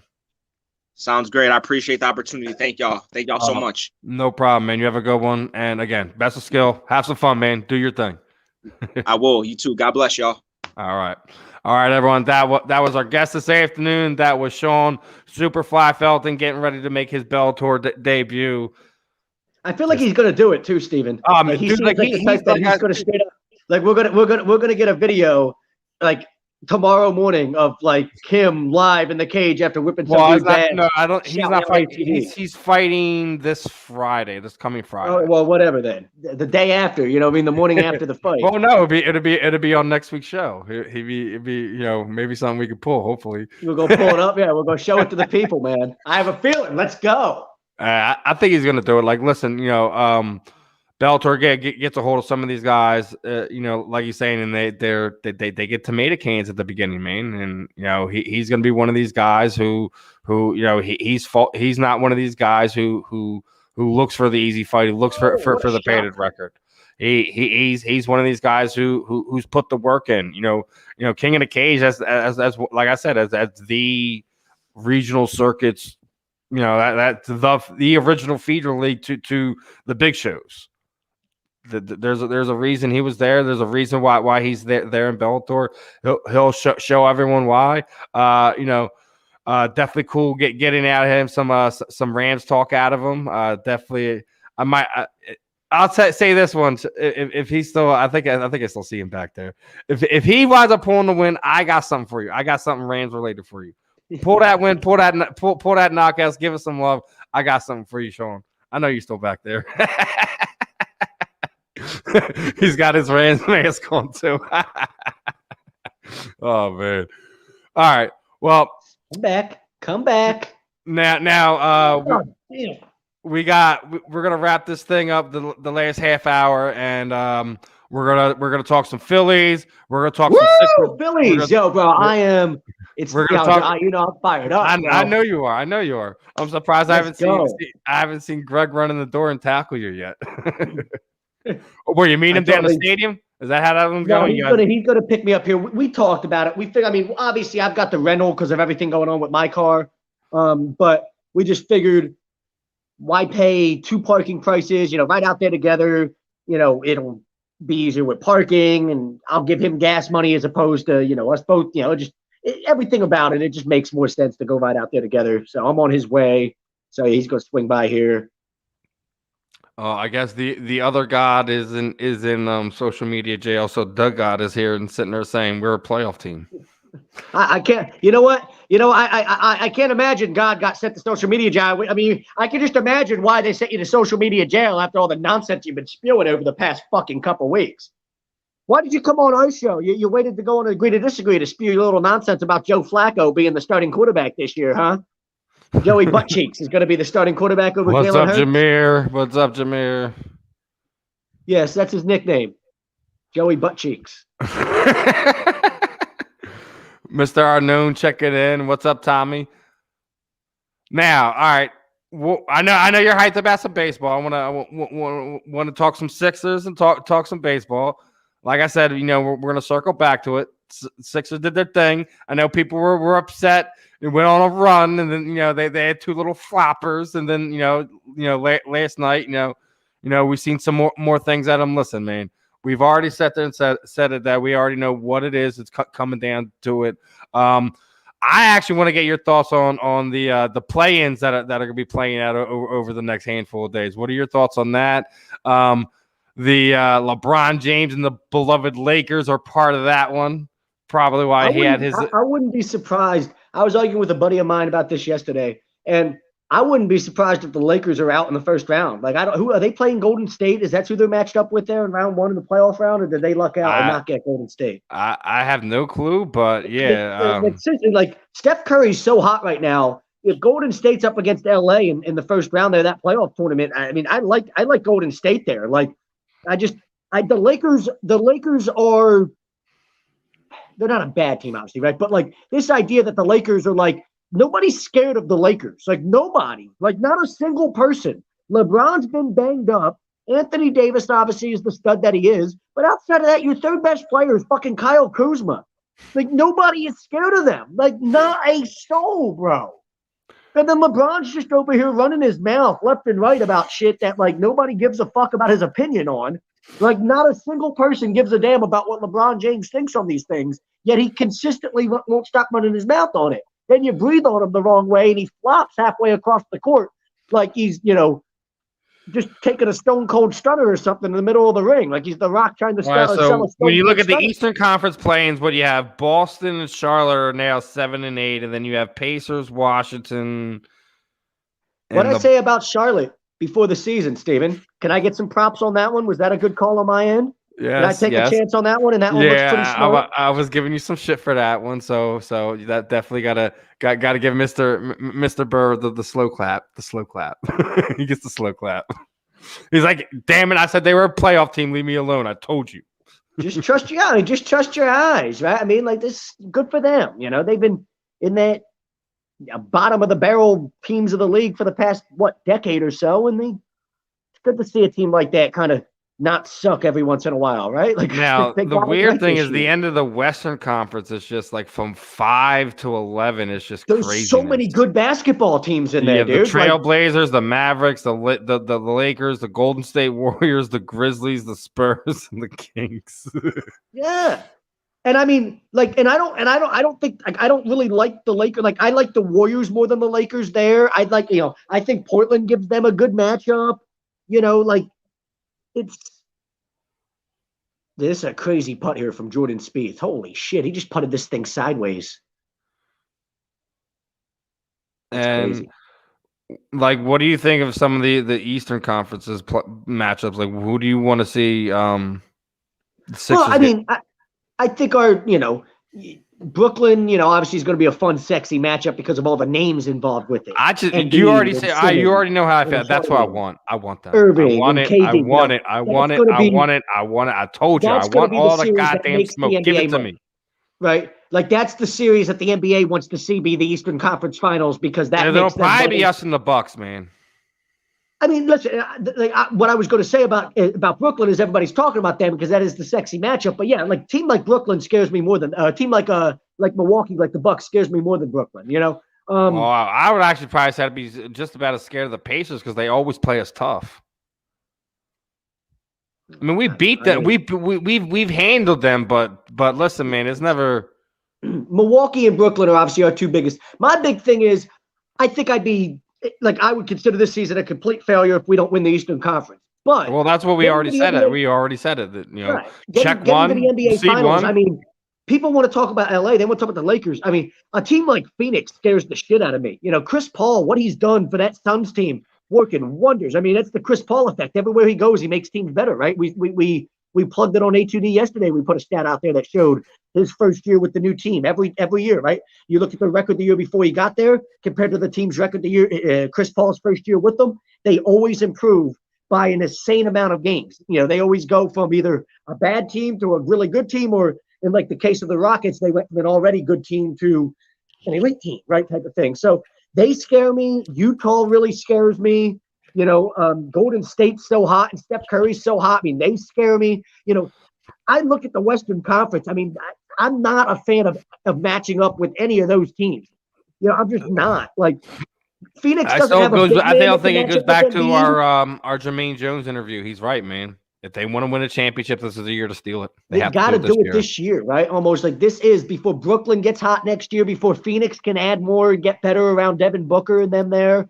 Right? Utah's already got a really good team that can only, possibly go up and get better. Like this is the year that like the Lakers are down, right? Golden State's going to be, if Golden State, Klay Thompson's healthy next year, if they add one more piece, all of a sudden they're an elite team again, right? And they're right back in the conversation of being the best team in basketball. So this is the year. You got to go make it happen. There's enough. We're a good enough team with enough of the other good teams around us being in a bad position where this is the year that you've got to go make it happen. And right now, you're a little bit concerned because you would like to see us playing better basketball than we are, right? Like they're playing terrible basketball, but they're not playing the basketball they should be. Right. They're just not clicking on all cylinders the way we need them to do if they're going to make a run here in the playoffs and go win the NBA championship. And Doc Rivers came out and was very critical of the team, right? And their second half performance, 3 or 4 games ago, 3 or 4 days ago, right? And how bad we were. We scored, 30-something points in the second half of that game? And he was very critical of how poorly we played in the second half. That was the game Embiid missed, I believe. Listen, man, we understand the load management and how everything works on today's games. And, a lot of us, don't like it, not a fan of it. Don't you wish you could just call your job? Do you wish you could just call your boss and be like, listen, I'm taking load management today. It's a load management. I'm taking the day off. It's a load management thing. I got to work the 3 next days after this coming up and back to back to back. So I need a day off for load management. But you wish you could fucking do that? Holy shit. I can't work consecutive days, guys. It's a load management issue. My knees can't handle it. Did you see somebody with a college student that went viral? He had sent an email to one of his college professors about, I will not be in the class tomorrow for load management reasons. And his college professor responded back, whatever that means. Make sure you get the notes from somebody. Oh, man. I wish we can get away I'm not with going to be in class tomorrow for load management. And the professor's like, I've got no idea what the fuck you're talking about. But like, hey, like, knock yourself out. This is college. I'm not going to fight with you. Oh, man. So obviously that's obviously what we want. We want Bucks in Brooklyn and probably Boston, right? Or is Boston on the outside? Or is Boston on the outside in now? Is that or are they? Brooklyn's kind of the team you're looking at and saying, fuck all the national media networks were all giving Brooklyn all the fucking attention before the season, right? They added James Harden and they got all the fucking attention. They were the sexy team to talk about. And you kind of like, you want to go pimp slap them right in the fucking mouth. You know what I mean? Like, that's almost like just because, like, fuck you guys getting all the attention when we were the better team this entire time. And you almost want to go fucking beat them down, a little extra just for that. Not even their fault that they get all that attention, but fuck you. You know what I mean? Like, it's almost personal for me at this point with them. Oh man, it's listen, man. when it comes to this, man, I just really like. I already said it, man. I want the Nets, man. I want the Nets. That's the matchup I want. I still think what we're gonna wind up having is in the East. It's gonna be the Bucks, man. But yeah, I don't. Again, for me, I think the Bucks actually scare me more as a team than the Nets do because I just think all the way around they're a better basketball team. They're a better team, but yeah, absolutely. I would take more enjoyment in beating the Nets for the reasons that I just talked about. Like if you ask me which team I think is better, like who am I more scared of, I think the Bucks give us a better matchup because Giannis and everything he does to kind of neutralize Embiid, it's a tough matchup for us. But I'm not going to take as much like I'm not going to enjoy beating them as much as I would enjoy beating Brooklyn. Like I would be so giddy over beating Brooklyn. Milwaukee, I'd be happy, obviously, right? But I'd be so giddy. It'd be like beating the Cowboys or beating the Mets. Well, like it just gives you a little like extra. Milwaukee's like an old school rival. People just forget about sometimes. That they've always been but they're Milwaukee, and that's like I know that's disrespectful, but like the Milwaukee, who cares? Stick with me here, right? Like they don't attract the big name free agents. It's not a sexy market. Like they're Milwaukee. Like Philly, like as Philly, we're already better than them. They don't have nothing on us. Brooklyn right now is claiming to have a ton on Philadelphia, right? Because it's New York City. They always want to act like they're better than Philly to begin with. And then right now they've got the sexy basketball team with all the sexy names that all the national media markets want to give the attention to. Everything. It's all of it. All of it combined makes me want to kick their ass more than Milwaukee. Like for me, like Milwaukee's a good basketball team, but everything else about them is irrelevant. Like again, like I could like who gives a fuck about the city? Who cares about the team nationally? Do they have even a following? No. Like it's just one of those things for me on a national. So you're more scared of teams out west than teams out east right now, right? Absolutely, sure. Yeah, I think that's an easy way to put it. But I'm just looking from a national perspective, like what gets us more attention nationally? It's pimp slapping Brooklyn right in the mouth, right? Like that's what gets you all the attention on ESPN and Fox Sports 1 and gets Charles Barkley and Shaq talking about you on TNT. That would be what it, Well, like I already said, man, I've been calling for it. I'm not going to keep going. I said that's who I wanted. I want it all. I want you healthy. I don't want no excuses. I don't want nothing. Just give it to me. I don't need Kyrie Irving over here worried about whether the earth's flat or not. I need him worried about basketball, for God's sakes. Jesus Christ, go read a history book. Oh, man. But anything else, that you want to touch on Sixers-wise before we let you unleash on your Phillies talk? No, I mean, I don't even know if we have to get to 5 o'clock because we don't got to force another 18 minutes here if you don't want to, but no, I'm just saying we just talk some Phillies. Good segue. I mean, yeah, we've talked about everything as much as fullest extent we possibly can. I'm excited. Nola's on the bump tonight. Yeah, I wasn't gonna force it all the way to it. I mean, we were just about done. I was gonna wrap it up, bro.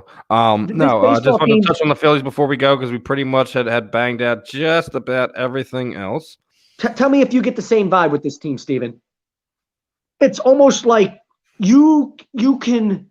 We're so close to going on one of those like 8 to 10 game winning streaks, right? Like you can almost feel this team building that momentum. They're so close to like putting that all together on a big, big run. They had a little run like that earlier where they won 5 in a row, right? But you're talking about, an extended, like a 2 or 3 week stretch where they go, I think a little people are getting a little too excited. I know I've already seen, they're the same record now that they were in 2008. I'm like, guys, stop it. That's It's too early for that. Funny. Of course. That's just stop. to be funny. Stop it. But no, but I mean, like sitting there saying, you see who they've already went through the NFL and said they're all right because the last X amount of seasons, the bye week team this week had won the Super But Bowl, right? So does this team not feel like it's another legitimate arm away? Like I've been saying all fucking year. You give me like if we would have signed Trevor Bauer in the offseason, we're having a completely different conversation with this team, right? Like we're legitimately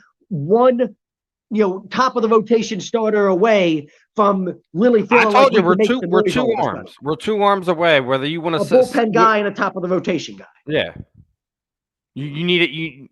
I mean, you say it's a top. I still think you take out move Eflin and somebody else and go get yourself another bona fide starter.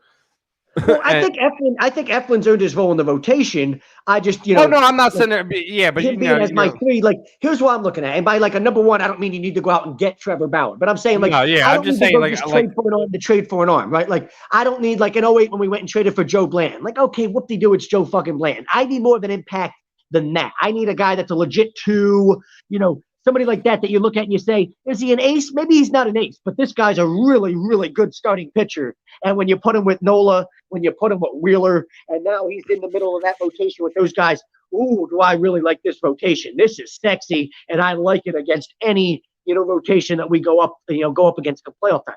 That's what I'm talking about there. I'm not going to go make a move just to bring in another starter. Oh, whoop-de-doo, we got another fourth or fifth starter. I don't need that, but give me another, a three at the worst, right? Give me another 2 or 3 that I can have in this rotation. So I feel like I've got 4 guys in Nola, Wheeler, Eflin, and then whoever we trade for, where I'm like, hey, that's a PIP rotation right there. Like that's a PIP rotation. Those 4 in a playoff series, I've got confidence in. And Benny V can be in the bullpen, and Archie Bradley can be in the bullpen, and Chase Anderson and so Matt Moore and all these guys can be. You're not going to touch on Povia's comment earlier that this is a reincarnation of Vinny V. I mean, it could be, and it's one of those. It's one of those blessings in disguise that like really, really good teams need to stumble upon throughout the course of a season, right? Like like in '93 when Ben Rivera gave us 10 wins, it was like, how did that happen? Yeah, you just and even in 08, when you had guys in 08 when you were like nobody expected that guy to do the pitch to that level. Jamie Moyer being the having the best ERA out of anybody on the rotation that year, and a guy like Joe Blanton having the impact down the stretch that he did, right?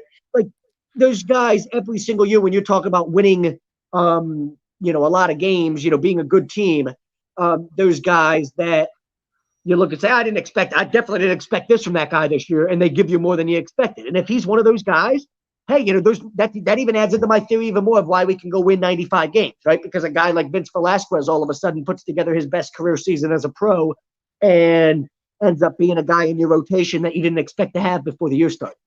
You need guys like that, sure. But, hey, I'd still take this hot streak that he's on and throw him and Mickey Moniak and, whoever else I need to in my minor league system, Adam Hazley, whoever, you can Spencer Howard, Adam Hazley, Mickey Moniak, and another, minor league scrub guy of some kind that you're like, yeah, he's not going to be it. Oh, Scott Kingery, put him in that conversation. We can get rid of him too. So I got Spencer Howard, Mickey Moniak, Scott Kingery, Adam Hazley, and a minor league scrub. Dude, I can go out and get any pitcher on the market. You can't tell me that I can't with those guys. You know what I'm saying? Like that's a package deal there that's going to bring you back whoever you fucking want. I honestly believe that. Yeah, I don't, are any of those guys studs? Well, Spencer Howard might become a stud. We know Kingery's we know he is what he is, but change of scenery sometimes helps guys, right? Moniak's still young. Hazley still got potential. That's what teams look for. They want guys young enough that they feel like have enough potential that it's an intriguing enough trade package. I think we've got the firepower to make a trade to go bring in a guy like that if we wanted to. I just want Dombrowski to pull the trigger. I could have kept Matt Klentak here if we weren't going to make a move at the deadline. You know what I'm saying? Like, I didn't need to go hire Dave Dombrowski to not make a move at the deadline. Dombrowski's here for me to pull the trigger when we got the opportunity to make a move like that makes you a playoff team as opposed to just a team that has a chance to be one. So that's how I look at it. At the deadline, go make me a move. Go make me a move. Go make something happen. Something sexy. I need to have an impact. We'll see if they wind up making a move. I think they could. Like I said, they could still be a playoff. Mid-90s win team without making a move. We'll see.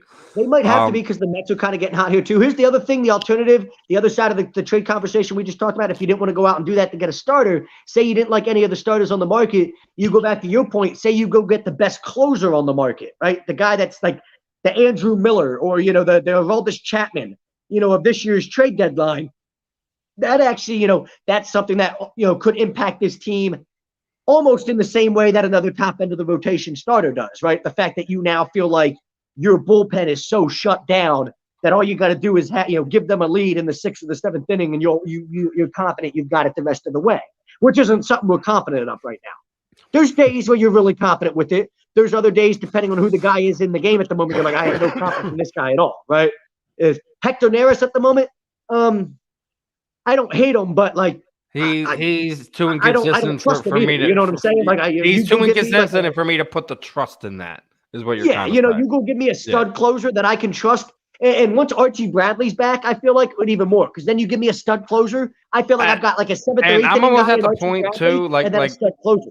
And when we talk about that, and and I think everyone's kind of really kind of fine with how the offense is playing. Like if I sit there and see one more post every time freaking Bryce hits a home run, like, he's earning this contract today. If I see another one of them, I swear to God, I'm gonna freaking lose it on some of these listen, idiots. The dude's the heart and soul of this team. He plays at a consistently high level every year.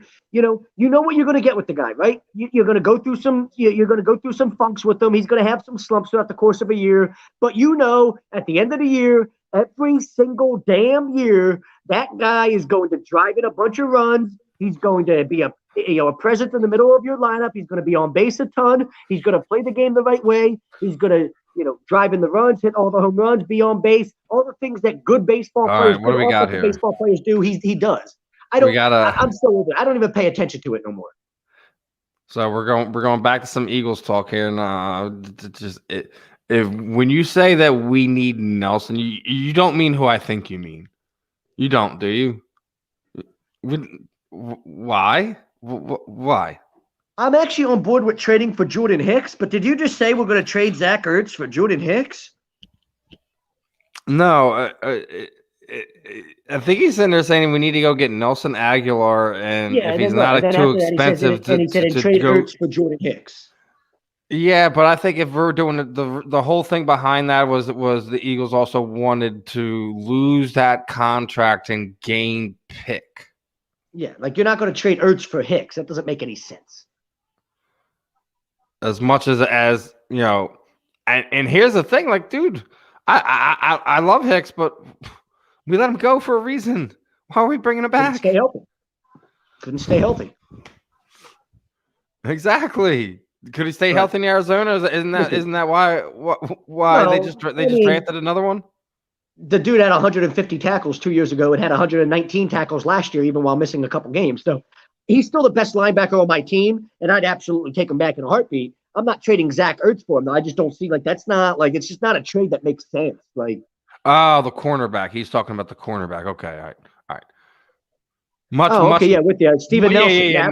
Now we're on the same page. No, because that's my bad, boy. Too many fans are sitting there trying to ask for Nelson Aguilar back. I just assume that's my bad. No, I mean Steven Nelson. That's the top corner on the market. I'd be happy with that. Played in Pittsburgh. You got to love guys. I love any guy that plays in Mike Tomlin's defense. Any of them, because they're hard nosed, they're punch you in the mouth type guys. I love them. But that's not. I think you're being. Like, that's a joke if you think Howie's going to go make that happen. Howie loves our corners.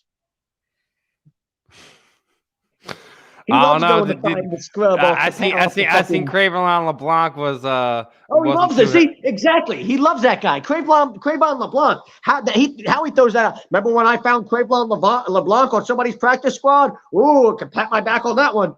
He loves those guys. Your Howie impressions of the best, got released this season. Oh, remember how torn up people were? This guy was such a good player. I can't believe we're letting him go. Who else is going to play corner now? I like your 9-year-old. I don't know. Like it's seriously. Like it's. I mean, it's your 9-year-old. Yeah, Steven, your 9-year-old might be able to go like successfully replace Cravon LeBlanc. I don't know. No. I wouldn't let him embarrass himself like that. I'm sorry. Nor us. So, as we're getting ready to wind this one up, last thoughts, last rants, last words of this week for yourself, Mr. Burr. Oh, let's have a good closing to the month of May here for the Phillies, right? Get this time to get hot. We're going to be getting hot, going into a time when CBPs aren't going to be able to get back to full capacity. You're going to have a packed house, hopefully, for the summer months down the stretch drive of the season.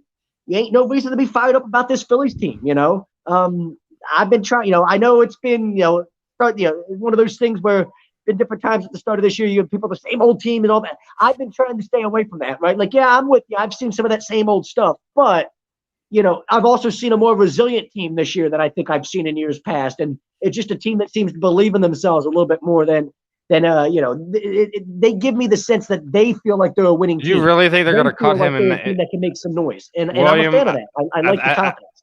William, I think you're mistaken. You think this thing that they cut him. Period. That's not happening. It's either he's going to be traded or he's going to be suiting up for the Eagles this season. I'm all for trading him, but you're not going to trade him for Jordan. You're going to trade him for draft picks, like Steven said. You're going to trade him for as much capital as you can get. If you could trade him and get 2/3, if you can get a 3rd and a 5th round pick, out of a trade for Zach Ertz, you do it. And I know, 3rd and a 5th, yeah, I know, but like you said, you're going to release him at some point and get nothing, right? So you trade him, you gain some capital. And they're not going to cut him or especially next year in a really, really deep draft. Hell, add as many assets as you can. Yeah, but they will hopefully trade him. That's what he's been asking for. We'll see how it all plays out. But not cut. Not they're not taking no hit on that. He's either going to play it out or he's going to be traded out. We'll see what happens. I thought for sure he would have been a day 2 or day 3 trade of some sort. Didn't see that happening either, but we'll see how it goes. Other than that, I'm with you. I think the Phillies are getting ready to kind of turn it up.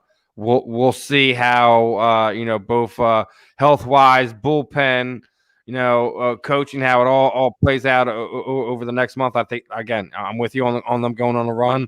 Having the stadiums back at capacity should be a great thing. Again, I think that's huge, especially for the Sixers getting ready to head into the playoffs.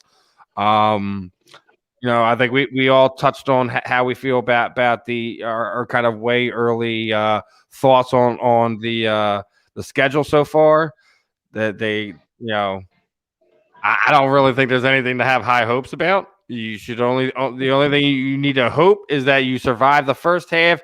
You're able to capitalize on the middle half, and that you steal a few more away from the upper Eastern Quadrant teams at the end of November and December, and you become competitive. That's your only hopes for this Eagles team.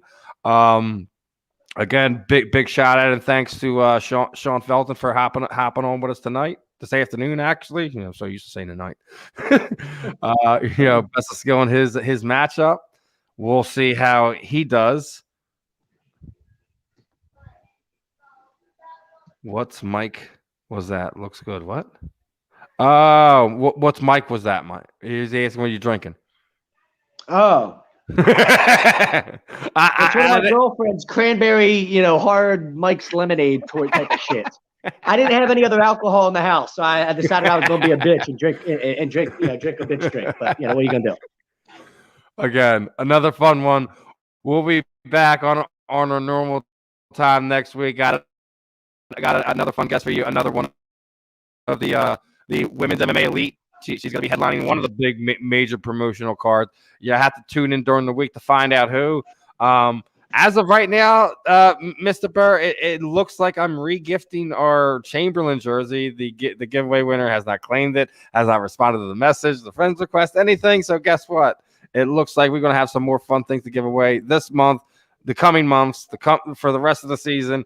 And again, I still have another fun interview lined up with another former baseball player for the Athlete Spotlight as well, for some more fun stuff. So again, guys, make sure you're tuning in, you're subscribed, you're following us on all platforms: Facebook, Instagram, Twitter, Twitch, all all the stuff. Make sure you're tuning into the Fan of the Night. I'm pretty sure that the boys are going to be in with in this very ring. Other than that, I'm Steve. He's Zach. We'll see you guys next week for another episode. He's going to catch some baseball, so make sure you're tuning into what he's doing tonight, my fam.